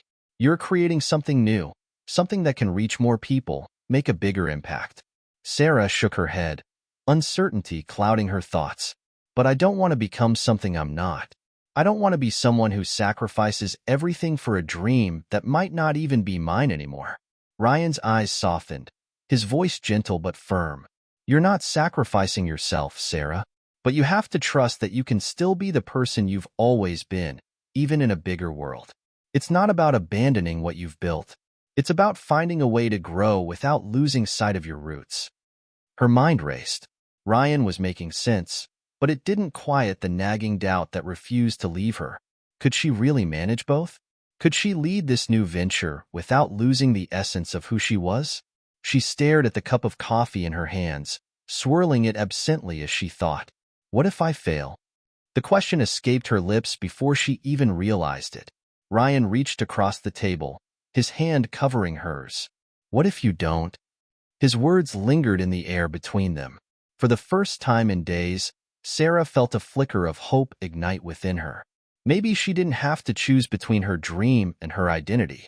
Maybe there was a way to have both. The next day, Sarah woke up with a clearer sense of purpose. She had a conversation with herself that had been long overdue, one that reminded her of why she had started this journey in the first place. It wasn't about the investors or the pressure of scaling the business. It was about the people who came into her cafe, the ones who found solace in a cup of coffee and a moment of peace. She needed to trust in her ability to navigate this new world without losing the heart of what she had built. The day was filled with small decisions. Sarah made a list of what was important to her, what she would never compromise on. She wrote down her vision for the cafe, her values, and the culture she wanted to create. Then, she took a deep breath and dialed Eric's number. When he answered, His voice was all business. "Sarah, what's going on?" "I'm in," she said, her tone decisive. "But I'm setting the terms. I won't lose sight of what made this cafe special. I'm going to build something bigger, but I won't compromise on the heart of it." Eric was silent for a moment, and Sarah could almost hear him processing her words. Then, a smile tugged at his lips. "I like this side of you. All right, let's move forward. But we do it on your terms." That night, Sarah met with Ryan again. This time, she felt different, more confident, less weighed down by the decision. She looked at him, her eyes filled with newfound determination. "I made a decision," she said, her voice steady. "I'm going to make this work. I'm going to do it on my terms. I won't lose the heart of this cafe, Ryan. And I won't lose myself." Ryan smiled, relief and pride in his expression. "I knew you'd figure it out." Sarah grinned, a wave of relief sweeping over her. "It's not going to be easy, but I'm ready for it. Whatever comes next, I'm not going to give up what matters." The next few weeks were a whirlwind. Sarah worked closely with Eric and Ethan, taking charge of the expansion process but keeping her vision intact. She knew it wouldn't be smooth sailing. There would be conflicts, challenges, and moments of doubt. But she was no longer afraid of the unknown. She was determined to find a balance between growth and authenticity, between ambition and staying true to her roots. As the cafe expanded and evolved into something larger, Sarah never lost sight of what had brought her to this point: the people, the community, and the simple joy of serving a great cup of coffee.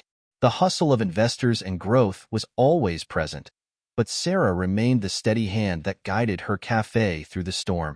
Sarah sat in the new office, her fingers drumming nervously on the desk. The glossy wood felt cold beneath her touch, an unfamiliar sensation compared to the warm, worn counters of the cafe. She had moved into the new space, a sleek, modern office where the heart of her business now pulsed. The cafe was no longer just a local spot. It had become a brand, an empire. The transformation was exhilarating, but it came with a price. She had always dreamed of growing, of expanding, of reaching more people, but now that it was happening, the reality was more overwhelming than she had imagined. The phone calls, the meetings, the never-ending decisions, it all felt like too much. She was stretched thin, pulled in a million directions. The cafe, once a symbol of her dreams, now felt like a business to manage. The magic, the heart of it, was slipping away.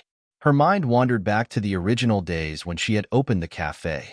The quiet mornings, the loyal customers who knew her by name, the joy of seeing people come in for their morning cup. But now, Sarah had to face the harsh truth. She couldn't do it all alone anymore. A knock on the door startled her from her thoughts, and she looked up to see Ryan standing in the doorway, his face a mixture of concern and understanding. "Hey," he said, stepping inside. "How are you holding up?" Sarah offered him a weak smile, but it didn't reach her eyes. "I'm fine, just overwhelmed." Ryan closed the door behind him and took a seat across from her. "I get it. This whole thing has taken off faster than you probably imagined. But you need to be careful, Sarah. You're running yourself ragged, and I'm worried you're going to burn out." "I'm fine," Sarah repeated, but her voice wavered. Deep down, she knew he was right. She hadn't been sleeping well. She was too anxious, too focused on getting everything right. And every time she made progress, it felt like two more challenges appeared. The strain of managing a growing business, while also maintaining the soul of the cafe, was starting to break her. Ryan didn't say anything for a long moment. He just watched her, his eyes softening. "You can't do it all. No one can." Sarah shook her head. "I can't let go. I can't just let it become another corporate chain. It's my dream, Ryan. I can't let the investors take over and turn it into something that doesn't reflect who I am. It has to stay true to what it was, to what it means to the people who come here." Ryan's expression shifted. I know how much this cafe means to you, but you've got to find a way to delegate, to trust the people around you. You don't have to carry all of this alone." Sarah clenched her fists. She hated hearing that. She had always been the one to take charge, the one to make things happen. Letting go felt like giving up, like losing control. But as she sat there, looking at Ryan's face, She realized something she hadn't wanted to admit. He was right. She had reached the point where she couldn't do everything herself anymore. If she wanted this to succeed, if she wanted to keep the spirit of the cafe alive, she had to build a team she could trust. The next morning, Sarah took a deep breath and called a meeting with Eric and Ethan. She had spent the night thinking about it, weighing her options. She needed to make some changes, but the first step was recognizing that she couldn't do it all alone. As they sat around the table in the office, Sarah felt the weight of the moment. "I've been thinking," she started, her voice steady but filled with resolve. "I've tried to control everything, but it's too much. We need to bring in more people, more managers, more staff, so we can focus on growing the business while maintaining the essence of the cafe. I can't run this alone anymore. I need help." Eric leaned forward, his eyes scanning her face. "You're sure about this?" he asked. "I mean, you're the face of the brand. You're the one people come to for leadership. Are you ready to step back?" Sarah nodded. "Yes. I can't keep doing this without losing sight of what's important, but I also can't keep trying to do everything on my own." Ethan gave a small smile.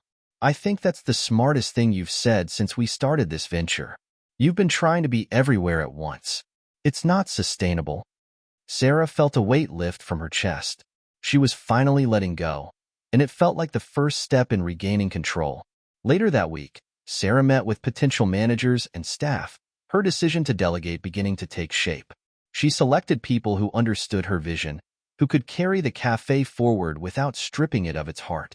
Each person she brought on board was a piece of the puzzle, and Sarah knew that together, they could make this work. But as the days passed, Sarah couldn't shake the feeling that her trust was being tested. She watched closely as her team navigated the delicate balance between maintaining the cafe's original charm and implementing the necessary changes for growth. Every decision felt monumental, every change an opportunity for something to go wrong. One afternoon, Sarah overheard a conversation between two of the new staff members. They were discussing plans to streamline the menu and remove some of the more personal, niche items that had originally defined the cafe. Sarah froze, her heart racing. The thought of losing those small touches, the special pastries, the handcrafted drinks, felt like a betrayal. She stormed over to the group, her voice tight with frustration. "What's this about changing the menu?" One of the staff members looked up, startled. "Oh, we were just thinking it might be easier to simplify things. You know, cut down on the more complicated items to speed things up." Sarah's blood boiled. "No, we keep those items. The personal touch is what sets us apart. You can't just strip it down for convenience." There was a moment of silence before the staff member nodded, clearly taken aback. "Got it, Sarah. We'll keep the menu as is." As Sarah walked away, she felt the weight of her responsibility settle over her once again. She had to stay vigilant, to ensure that the cafe remained true to her vision. But as the cafe grew, she realized the biggest challenge wasn't managing the business. It was staying true to herself. Sarah was no stranger to pressure, but lately, it seemed as though the weight of everything was pulling her under. The cafe's expansion had garnered a lot of attention, too much attention. Investors were knocking on her door, eager to push the brand further, faster. Each conversation felt like they were inching closer to turning her beloved cafe into just another corporate entity. The small-town charm, the personal touch, everything that had made the cafe special, was slipping further out of her grasp. The tipping point came when one of the new managers, Claire, approached her with a bold proposal. Claire had been with the company for several months, and though she had a sharp mind for business, Sarah wasn't sure she fully understood the essence of the cafe. "Let's scale up the menu and start using more prepackaged ingredients," Claire said one morning. "It'll save time and increase efficiency. We can focus on the bigger picture, growing the brand, and leave the little details behind." Sarah's stomach dropped. She had always prided herself on the quality of the food and drinks at her cafe. Everything was handmade, fresh, and unique. The thought of using pre-packaged ingredients made her heart race in a way she hadn't felt since her first few weeks in business. It felt like a betrayal of the very soul of the cafe. "This is not what we're about," Sarah said, her voice low but firm. "We don't cut corners here. Everything we do is personal. If we start compromising on quality, we lose everything." Claire's expression faltered, but she quickly regained her composure. I get that, Sarah, but you need to think about the future. We can't keep doing things the old way. We need to streamline, or we'll be left behind. Sarah's frustration flared. We're not a fast food chain, Claire. We're a community. I don't want to become just another business that cuts corners for the sake of growth. You're forgetting why we started this in the first place. Claire crossed her arms, her tone more defensive now. And I'm just trying to make sure we don't crash and burn because we're holding on to outdated ideals. You can't keep doing everything the same way forever. Sarah's mind raced. Claire was right about one thing. The world was changing, and businesses had to adapt to survive. But Sarah wasn't willing to sacrifice everything she had worked for just to keep up. Her decision wasn't made in that moment, but she felt the pressure mounting.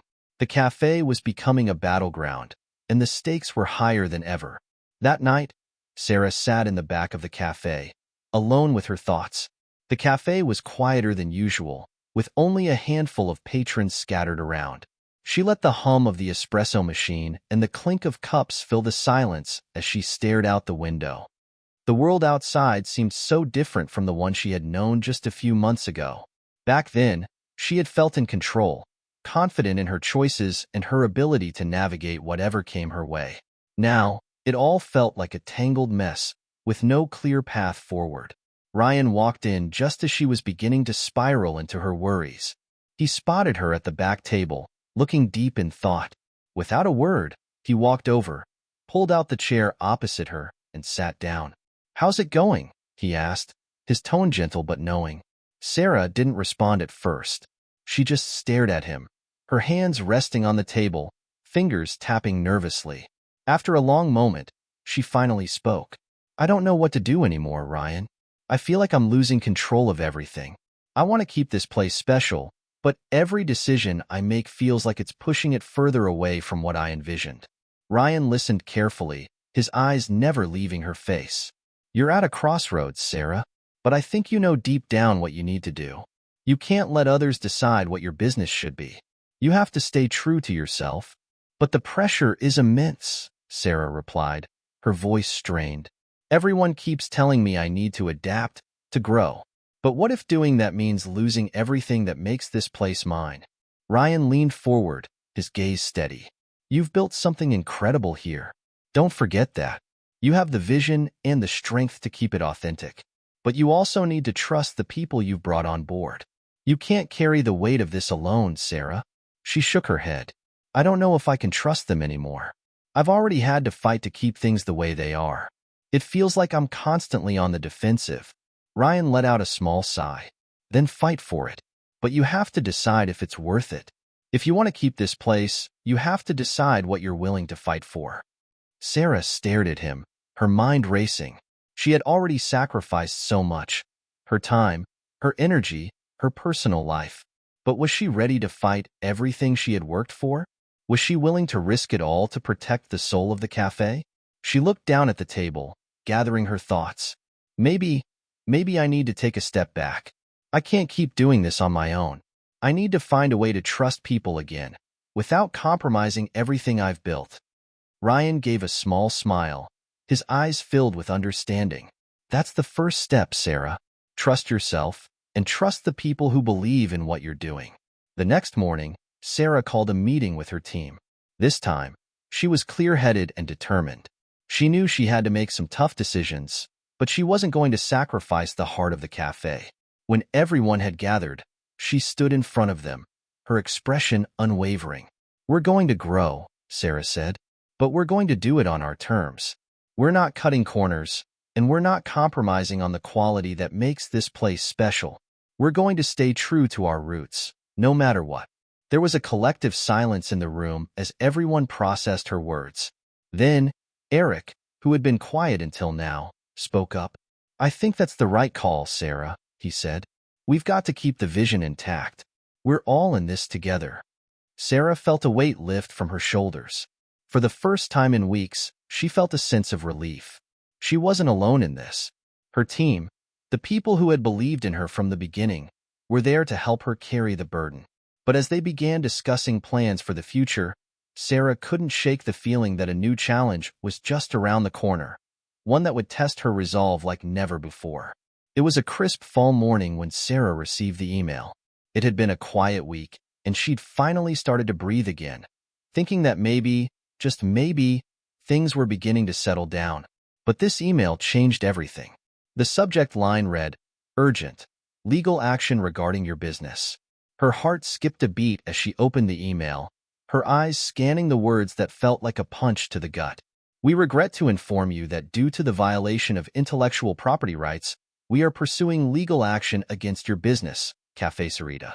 Our company, Epic Grind Coffee, holds exclusive rights to certain coffee blends and preparation methods that are being used at your establishment. We expect you to cease and desist immediately, or we will pursue further legal action." Sarah's blood ran cold as she reread the message. Her mind raced. Epic Grind Coffee? She'd never heard of them. It wasn't just some small coffee roaster either. It was a chain with locations across the country, known for its aggressive business practices. How could this be happening? They had always prided themselves on being original and independent. She knew her coffee blends inside and out. Nothing in her cafe was copied or stolen. She immediately forwarded the email to her lawyer, but a sense of dread settled in her stomach. This was not the kind of fight she had prepared for. That afternoon, Sarah gathered her team in the back of the cafe for an emergency meeting. The atmosphere was tense, the energy heavy with uncertainty. She could feel the weight of their eyes on her, all of them expecting answers. Her mind raced as she tried to come up with a way to fix this. "Okay," Sarah began, standing in front of her team. "We have a situation. Epic Grind Coffee is accusing us of intellectual property theft. Apparently, they claim we're using coffee blends and methods that they own the rights to." The room fell silent as her team processed the news. Eric was the first to speak up. "Wait, what? How could they claim that? We've always created our own blends, and we've never used anyone else's methods." "I know, Eric," Sarah replied, her voice tight with frustration. "I don't know how this happened, but they're serious. They've threatened legal action if we don't stop using our current blends." Claire, the new manager, stood up. "This doesn't make sense. We've never stolen anything. We've always done things the right way. If they're trying to pull this, we need to stand up for ourselves. We can't just roll over." Sarah nodded, grateful for Claire's support. "I agree. I'm not giving up without a fight. But I need all of you to be on board with this. It's going to be a tough battle. We need to gather every piece of evidence we have, and we need to find out what exactly they're accusing us of." Ryan, who had been silent until now, finally spoke. "We'll fight this, Sarah. But if they're really going after us, it's not just about the coffee. It's about our brand, our integrity. They're trying to erase everything we've worked for. We need to prepare for the worst." The weight of his words settled over the group. Sarah knew Ryan was right. This wasn't just a legal issue. It was an existential one. If Epic Grind won, her cafe could lose everything. They might even have to shut their doors for good. Over the next few days, Sarah worked tirelessly with her lawyer, poring over documents and digging through old recipes, supplier invoices, and training records. Everything needed to be scrutinized. She couldn't afford any slip-ups. At the same time, her cafe was still running, and she had to maintain appearances. The regulars were starting to ask questions, sensing the tension in the air. Sarah couldn't tell them the whole truth yet. She didn't want to alarm anyone, especially her loyal customers who had supported her since day one. As the legal battle loomed, Sarah found herself torn between two worlds, the cafe she loved and the cold, calculating world of corporate litigation. She could feel her strength starting to wane. Each day brought a new obstacle, a new threat, a new doubt. She began to lose sleep, tossing and turning as her mind ran through every possible scenario. What if they lost? What if the cafe had to close? But in the back of her mind, Sarah knew something had to give. She couldn't let this happen. She wouldn't. One night, while going through more legal documents at home, Sarah received a call from an unknown number. At first, she hesitated, but then desperation gnawed at her, and she picked up. "Hello? Sarah, it's Ryan." His voice was strained. "You need to get down here. There's something you need to see. Is everything okay?" Sarah asked, her heart racing. It's bad. Just get here now." When Sarah arrived at the cafe, Ryan was standing outside, his face pale and anxious. "What's going on?" she asked, rushing toward him. "It's worse than we thought," Ryan said, his eyes darting nervously to the door. "They've sent in a team of investigators to audit everything. Our recipes, our suppliers, our training materials. They're trying to find any reason to shut us down." Sarah's stomach churned. She had anticipated a fight, but not this. This was a full-scale assault on everything she had built. "We need to prepare for the worst," Ryan said, his voice low. "They're not just going after our coffee. They're trying to take us down completely." Sarah stood there, frozen for a moment. She could feel the walls closing in around her. This wasn't just a legal battle. It was a war, and her cafe was the battlefield. Sarah felt like the walls were closing in on her from all sides. The legal threats from Epic Grind Coffee were escalating, and the pressure was taking its toll. She had barely slept for days, her mind consumed with one question. How could she fight back? Just when she thought things couldn't get worse, an unexpected call came late one evening. It was a number she hadn't seen in years. "Hello? Sarah, it's Tim. Tim Anderson." Sarah's heart skipped a beat. Tim Anderson was someone she hadn't thought about in a long time. He had been her business mentor when she first started the cafe, offering advice and resources that had helped her navigate the early challenges of entrepreneurship. But they hadn't spoken since she had branched out on her own. She had always respected him, but over time, their paths had diverged. "Tim, I didn't expect to hear from you," Sarah said, her voice filled with both surprise and caution. "What's going on?" "I know what you're going through," Tim said, his voice steady but tinged with urgency. "And I might be able to help." Sarah's brow furrowed. "Help? How?" "I've got some contacts in the coffee industry, people who know Epic Grind. They're not exactly playing by the rules. What they're accusing you of, it's all fabricated. But I'll need you to trust me," Tim said, his voice lowering. "I can get you the evidence you need, but you're going to have to act fast." Sarah didn't know what to think. Part of her wanted to push him away, to dismiss him as just another person offering empty promises. But there was something in his voice, an urgency, a sincerity that made her pause. "You're sure?" Sarah asked, trying to steady her emotions. "How do you know all of this?" "Let's just say I've been keeping an eye on Epic Grind for a while. I know their tactics," Tim replied. "They're a corporate giant that crushes smaller businesses like yours. But there are cracks in their armor, cracks that I know how to exploit." Sarah was silent for a moment, processing his words. She had no reason to doubt Tim, but this was a risk. Could she trust him? Or was he trying to pull her into something dangerous? "If I agree to this," Sarah said slowly, "what exactly are you proposing?" Tim's voice dropped even further. "I'll send you a package of documents that could expose their entire operation. But you need to be ready for the fallout. Going up against them will be a war, and they won't hesitate to fight dirty. Are you willing to take that risk?" Sarah's mind raced. A war with Epic Grind could destroy everything she had worked for. But if what Tim said was true, this was her one chance to expose the truth and clear her name. "I'll do whatever it takes," Sarah said, her voice firm. "Send me the information." "Good," Tim said. "I'll get it to you by tomorrow. Be ready. This isn't just about saving your cafe. It's about taking down a giant." "Hello? Sarah, it's Tim. Tim Anderson." Sarah's heart skipped a beat. Tim Anderson was someone she hadn't thought about in a long time. He had been her business mentor when she first started the cafe, offering advice and resources that had helped her navigate the early challenges of entrepreneurship. But they hadn't spoken since she had branched out on her own. She had always respected him, but over time, their paths had diverged.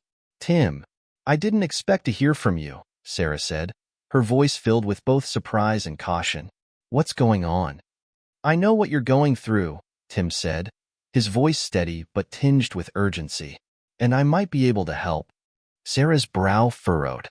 "Help? How?" "I've got some contacts in the coffee industry, people who know Epic Grind. They're not exactly playing by the rules. What they're accusing you of, it's all fabricated. But I'll need you to trust me," Tim said, his voice lowering. "I can get you the evidence you need, but you're going to have to act fast." Sarah didn't know what to think. Part of her wanted to push him away, to dismiss him as just another person offering empty promises. But there was something in his voice, an urgency, a sincerity that made her pause. "You're sure?" Sarah asked, trying to steady her emotions. "How do you know all of this?" "Let's just say I've been keeping an eye on Epic Grind for a while. I know their tactics," Tim replied. "They're a corporate giant that crushes smaller businesses like yours. But there are cracks in their armor, cracks that I know how to exploit." Sarah was silent for a moment, processing his words. She had no reason to doubt Tim, but this was a risk. Could she trust him? Or was he trying to pull her into something dangerous? "If I agree to this," Sarah said slowly, "what exactly are you proposing?" Tim's voice dropped even further.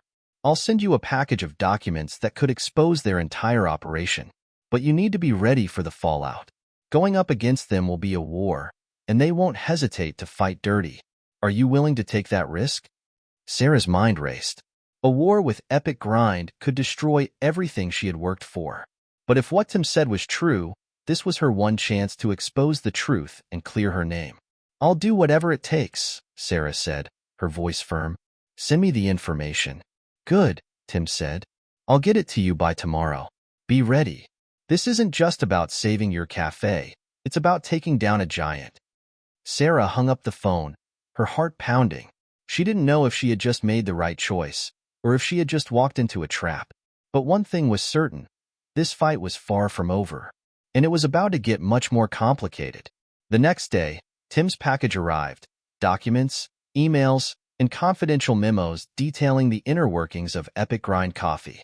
Sarah sifted through the pages, her hands trembling. The evidence was startling.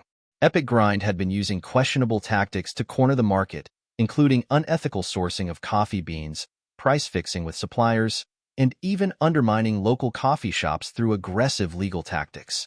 As Sarah read through the documents, a growing sense of anger took hold of her. Epic Grind had built its empire on deception and exploitation. They didn't care about the little guy. They cared about money, power, and control. And now, they were trying to destroy her business. "Unbelievable," she muttered, slamming the folders shut. Ryan, who had been sitting quietly next to her, leaned over to look at the documents. His expression darkened as he read through the pages. "This is bad, Sarah. This could bring them down if it gets out. But how do we use this?" Sarah took a deep breath. "We need to make this public, but we have to be strategic. If we just send it to the media or post it online, they'll have time to cover it up. We need to hit them where it hurts, where they can't escape the truth." Claire, who had been quietly observing, spoke up. "What if we take it straight to the investors? If we can expose their shady practices to the people funding them, maybe we can force them to back off." Sarah nodded slowly, considering the idea. "That could work. But we need to make sure the evidence is airtight. I don't want to go public unless we're absolutely sure we've got them." As they began to formulate their plan, Sarah couldn't help but feel the weight of the situation. It wasn't just her cafe at stake anymore. It was a battle against a corporation that had more resources than she could ever imagine. But with Tim's help, she finally had a weapon: the truth. As Sarah and her team worked to prepare their next move, a sense of determination began to build within her. She wasn't going to let Epic Grind Coffee destroy everything she had built. She had fought for this cafe, for its soul, and she wasn't going to back down now. But just as things seemed to be falling into place, a new threat emerged, one that neither Sarah nor her team had anticipated. A shadowy figure from Epic Grind's corporate structure appeared on the scene, someone with a reputation for silencing dissenting voices, and they were closing in on Sarah faster than she could prepare. Sarah's heart was racing as she sat at her desk, reading through the final drafts of the exposé that would blow the lid off Epic Grind Coffee's operation. She could feel the weight of the moment pressing down on her, the responsibility of what she was about to do. This wasn't just about her cafe anymore. It was a battle for the soul of independent business. Ryan stood by the window, looking out at the busy street below. "I still can't believe we're actually doing this," he said, his voice a mix of awe and disbelief. "If we go through with this, there's no going back." "I know," Sarah replied, her tone resolute, "but I can't let them keep getting away with this. We've worked too hard. Just as she finished the sentence, her phone buzzed. It was an encrypted message from Tim. Sarah, we need to talk. There's been a shift. Someone at Epic Grind knows we're onto them. They're sending someone to talk to you. Be ready for the worst. Sarah's stomach dropped. Talk was a euphemism she knew all too well, one that meant intimidation, not negotiation. She looked up at Ryan. They know. They're sending someone after me. Ryan's face tightened with concern. Who is it? Tim's message had no specifics, but Sarah had an unsettling feeling. There was someone within Epic Grind's upper echelons who had earned a reputation for doing whatever it took to protect the company's interests, someone ruthless. I don't know, but I have to be ready. We all do. As the day went on, Sarah found herself on edge. She couldn't shake the feeling that someone was watching her. Her usual customers came in, the hum of the cafe providing a familiar sense of comfort, but she couldn't relax. The looming threat was ever present. At 5:30 p.m., as the sun began to set, the door to the cafe opened with a jingle. A tall man in a sharp suit stepped inside, his eyes scanning the room. He was clean-shaven, with dark, slicked-back hair and an air of authority. His presence was commanding, and Sarah's instinct told her he wasn't just here for coffee. "Can I help you?" Sarah asked, standing from behind the counter, trying to keep her voice steady. The man smiled, but it didn't reach his cold eyes. "You're Sarah, right?" he asked, his tone smooth but carrying an underlying threat. "That's right. Who are you?" Sarah's mind raced, trying to place him. He looked too polished to be a regular customer. Was he part of Epic Grind's legal team? "My name is Victor Harding. I'm with Epic Grind," he said, his words dripping with condescension. "I think you, and I need to have a little chat." Sarah's stomach tightened. "I'm not interested in talking." Victor's smile widened, though it didn't soften his gaze. "I think you'll want to listen, Ms. Sarita. You're in a very difficult position, and it would be wise to cooperate. After all, your little cafe is barely on the radar compared to what we're dealing with. You're playing with fire." Sarah felt the weight of his words, but she didn't flinch.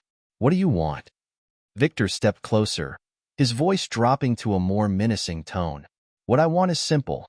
Stop digging into things you don't understand. Stop threatening my company. Walk away from this, and I'll make sure the legal issues just vanish. It'll be like none of this ever happened."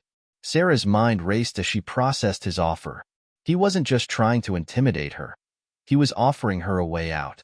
A way to walk away with everything intact, but at what cost? "And if I don't?" she asked, her voice steady despite the fear curling in her chest.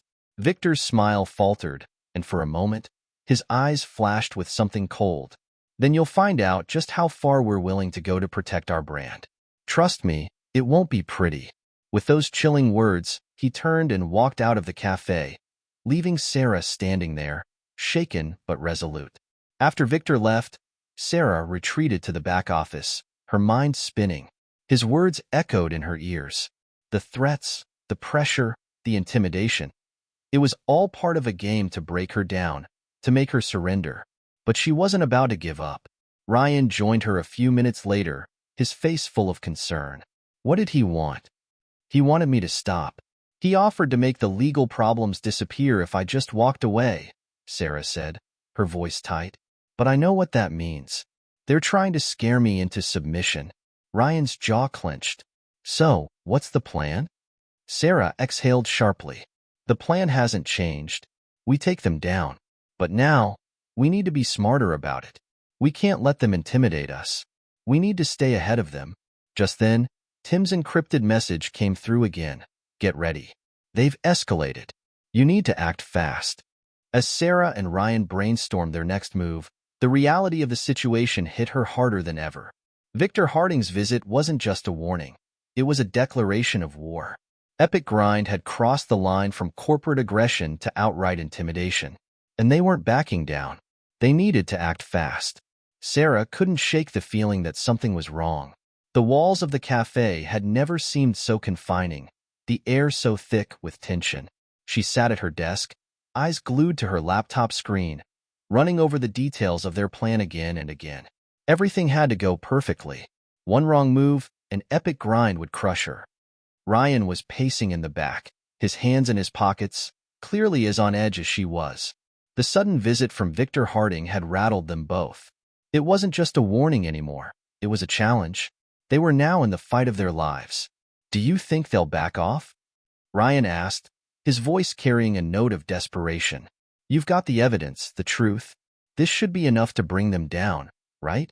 "I don't know," Sarah replied, her voice steady but filled with doubt. "It should be, but they're ruthless. If they can't buy us out, they'll crush us. We have to be smart about how we play this." Just as she spoke, her phone buzzed on the desk. She glanced at the screen. It was an unknown number, the kind that usually signified bad news. With a deep breath, she picked up the phone. "Hello? Sarah, it's Tim." The voice on the other end said, breathless. "I don't have much time, but I need to warn you. Someone's been feeding information to Epic Grind. They know everything." Sarah's blood ran cold. "What do you mean they know everything?" "I'm talking about the package I sent you, the evidence," Tim explained urgently. "It's already in their hands. They've got the documents, and they've got someone on the inside of your team. Someone close to you. You've been betrayed." A sickening knot twisted in Sarah's stomach. Her mind raced, trying to figure out who could have done this. Who in her circle could have turned on her? No, that's not possible," she muttered, her thoughts churning. "Believe me, it's happened." Tim's voice was grim. "They've already moved on the information. You need to act quickly. The next step is the media. They're going to smear your name." Sarah's heart pounded in her chest as she processed the information. Betrayal. There was no other word for it. Someone she trusted had given them everything. Everything she had worked for, and now Epic Grind was going to use it against her. "Who did it?" Sarah asked, her voice barely a whisper. "I don't know yet," Tim said, "but I'll dig. In the meantime, get ready for the fallout. The press is about to be all over you." The phone went silent, and Sarah felt a wave of dizziness hit her. She set the phone down slowly, her hand trembling. Ryan, who had been listening in, rushed over to her side. "What's going on? Who betrayed you?" I don't know," Sarah muttered, her mind racing. "Someone's been giving Epic Grind all of our secrets. Everything we've been working on, it's all in their hands now." Ryan clenched his fists. "That's impossible. We've kept everything tight-knit. Who could it be?" Sarah looked up at him, her eyes wide with the dawning realization. "I think I know who it is." Sarah's mind flashed back to the recent weeks, the small interactions, the subtle shifts in behavior. There had been one person who had started acting strangely, Claire. At first, it seemed like a simple miscommunication, but now Sarah couldn't ignore the pattern. Claire had been around during every meeting with Tim, every conversation about strategy, and every moment when they discussed the legal documents. Could she have been the one to betray them? The idea was too painful to consider. Claire had been a close friend, someone Sarah had trusted implicitly, but now, everything pointed to her. She had access to everything. Sarah had let her into the inner workings of the cafe, her strategy to fight back, and the most sensitive information. "Claire," Sarah muttered under her breath. Ryan's expression shifted as he processed the same thought. "It can't be. She's been with you from the start. She wouldn't do that." "I don't want to believe it either," Sarah said, her voice cracking with the weight of the accusation. "But who else could it be? She was the one who handled the security for the documents. She had the opportunity." Without another word, Ryan grabbed his jacket. "We need to confront her. Now." They found Claire in the back office, her posture stiff as she stared at her phone.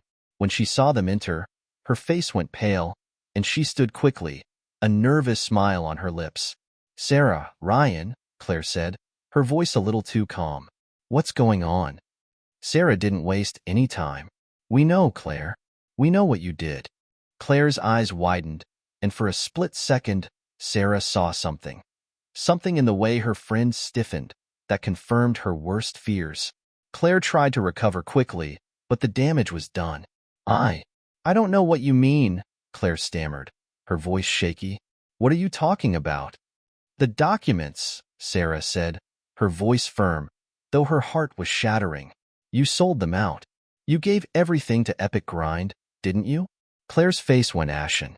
Sarah, please listen to me. No. Sarah cut her off, her voice rising in anger and hurt. You don't get to explain yourself. You've betrayed me, betrayed everything we've worked for. Why, Claire? Why? Claire looked down at her hands, the guilt written all over her face. I didn't have a choice. They promised me they could make my life easier.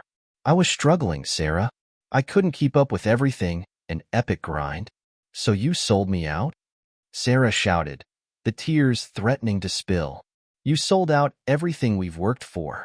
I trusted you. How could you do this? I'm sorry, Claire whispered, her voice breaking. I didn't think it would get this far. They told me they'd help, but now they're threatening me. I had no choice. Sarah shook her head, a feeling of cold betrayal settling in her chest. You had a choice. You always had a choice. Ryan stepped forward, his fists clenched. You should leave, Claire. You're not welcome here anymore. Claire's eyes filled with tears, but she didn't say another word. Slowly, she turned and walked out of the cafe, her departure leaving behind a trail of destruction. As Sarah stood there, her heart heavy with the weight of what had just happened, she knew the fight had become even harder. Epic Grind had already won one battle, but this war was far from over. The night after Claire's betrayal, Sarah sat in her office, staring at the screen of her laptop. The cafe was quiet, the hum of the refrigerator the only sound that filled the space. Her mind was in chaos. She couldn't believe Claire had turned on her. Her friend, someone she trusted, confided in, and built this dream with, had sold her out. And now, Epic Grind had everything they needed to ruin her. Ryan sat across from her, looking just as exhausted, his face drawn with the weight of their situation. He'd been with her through every setback, every obstacle, but even he seemed lost for words now. We're screwed, aren't we? Ryan finally muttered, breaking the silence.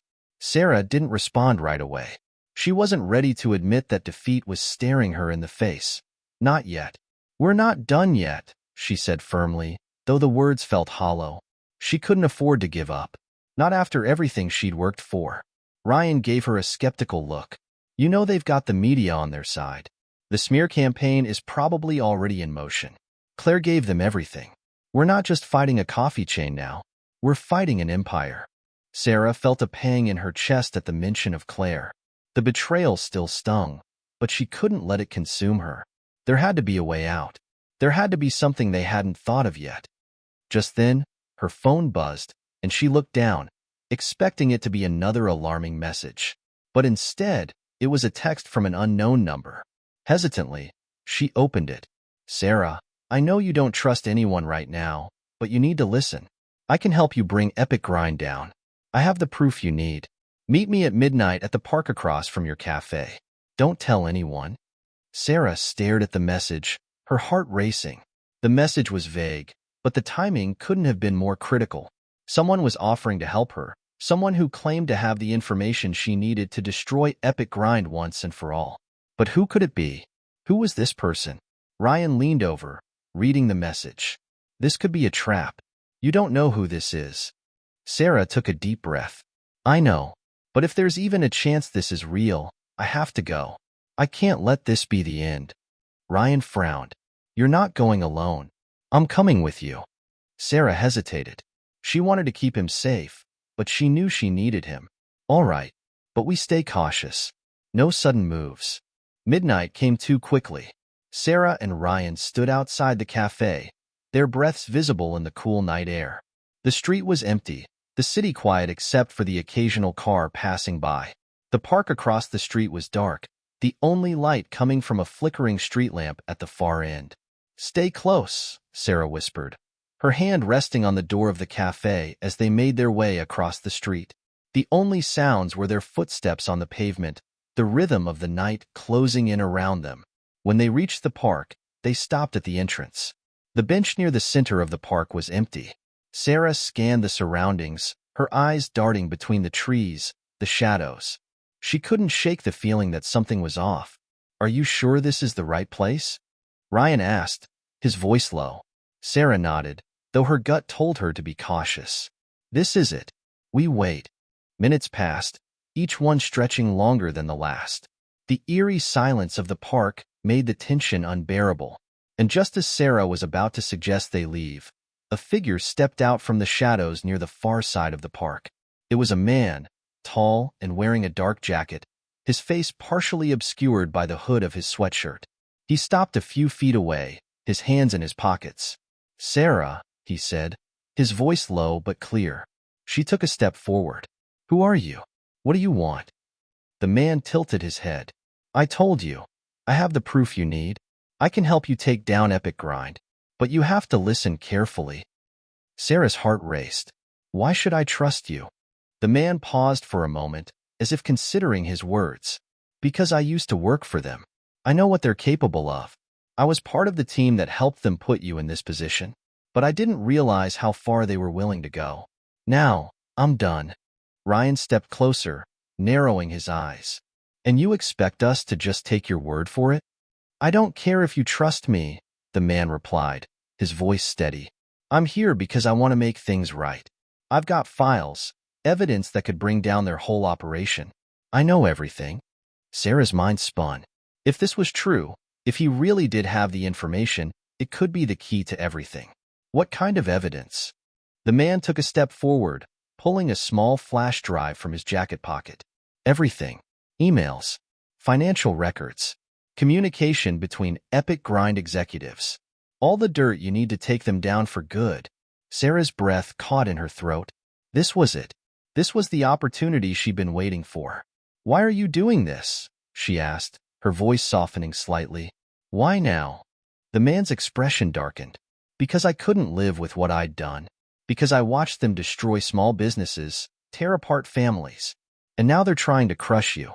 But I won't let that happen. I can't." He handed the flash drive to Sarah, his hands shaking slightly as he did. "Take it.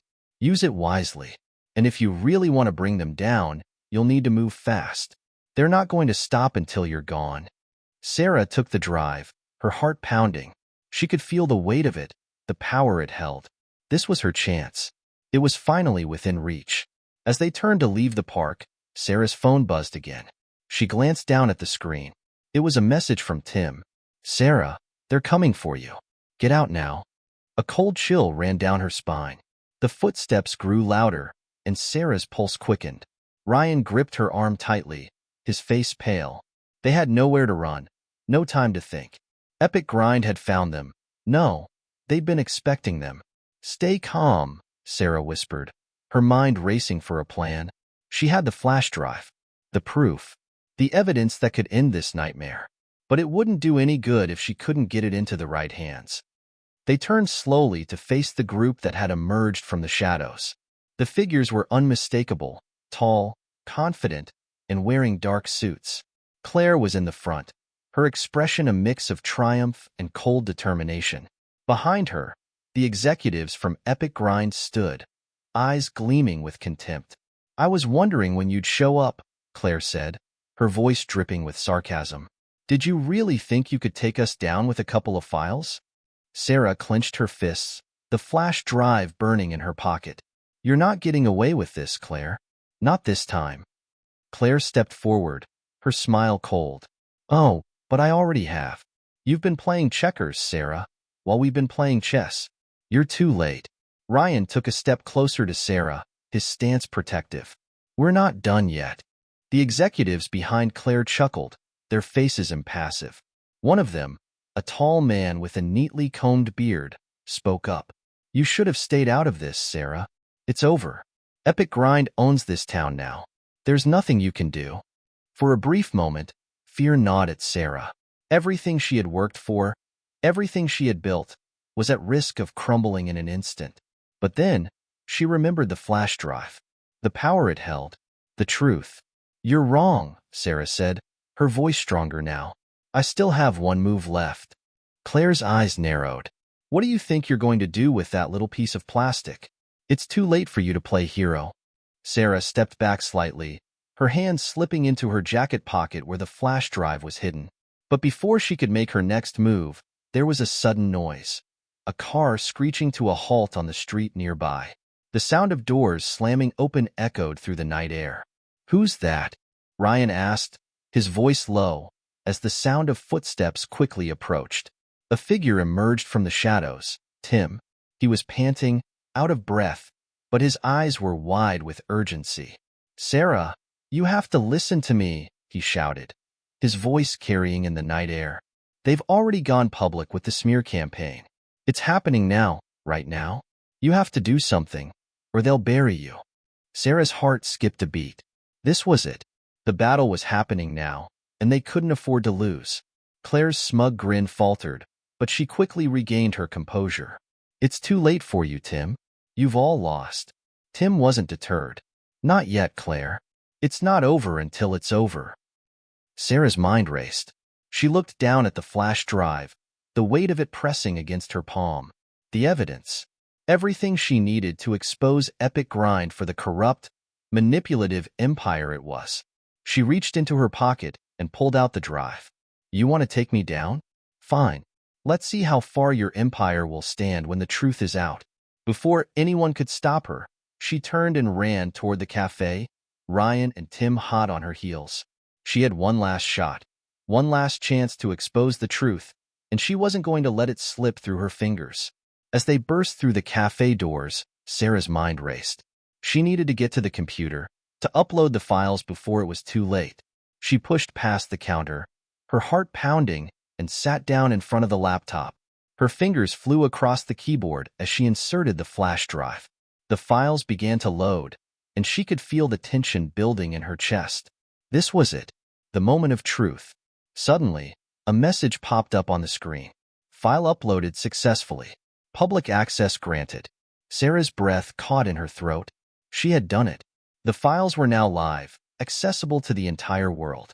The truth about Epic Grind's corrupt practices, their exploitation of small businesses, their lies. It was all there, exposed for anyone who cared to see. She leaned back in her chair, a mix of relief and disbelief washing over her. It was over. Epic Grind's empire had started to crumble. Just as she stood up, there was a loud bang from outside. The door slammed open, and Claire stormed into the cafe, her eyes blazing with fury. "You think this is over, Sarah? You think you've won?" But it was too late. The damage had already been done. As Claire advanced, Tim stepped forward, his expression firm. "It's over, Claire. The public will know everything. Your empire is finished." Claire's eyes darted to the screen, her face turning pale as she saw the evidence now available for the world to see. She stepped back, her confidence faltering for the first time. "You don't understand. You've ruined everything. We'll destroy you." Sarah stood tall, refusing to back down. "You've already destroyed yourselves. The truth has a way of coming out, Claire. And now, everyone will know who you really are." As the first rays of dawn began to filter through the windows, Sarah felt a sense of calm she hadn't known in months. It wasn't over yet. There would be more battles, more challenges, but for the first time, she felt like she had won. The cafe was safe. She had exposed the truth, and Epic Grind's reign of terror was finally over. Sarah looked around the cafe, a quiet sense of victory settling over her. She had fought for everything she believed in, her business, her dream, her integrity, and in the end, she had triumphed. The road ahead would be tough, but she had proven that no matter how powerful the opponent, the truth was always the strongest weapon. The story of Sarah's victory over Epic Grind is just one example of how standing up for what's right can change everything. What would you have done in her shoes? Share your thoughts in the comments below. And remember, never underestimate the power of truth.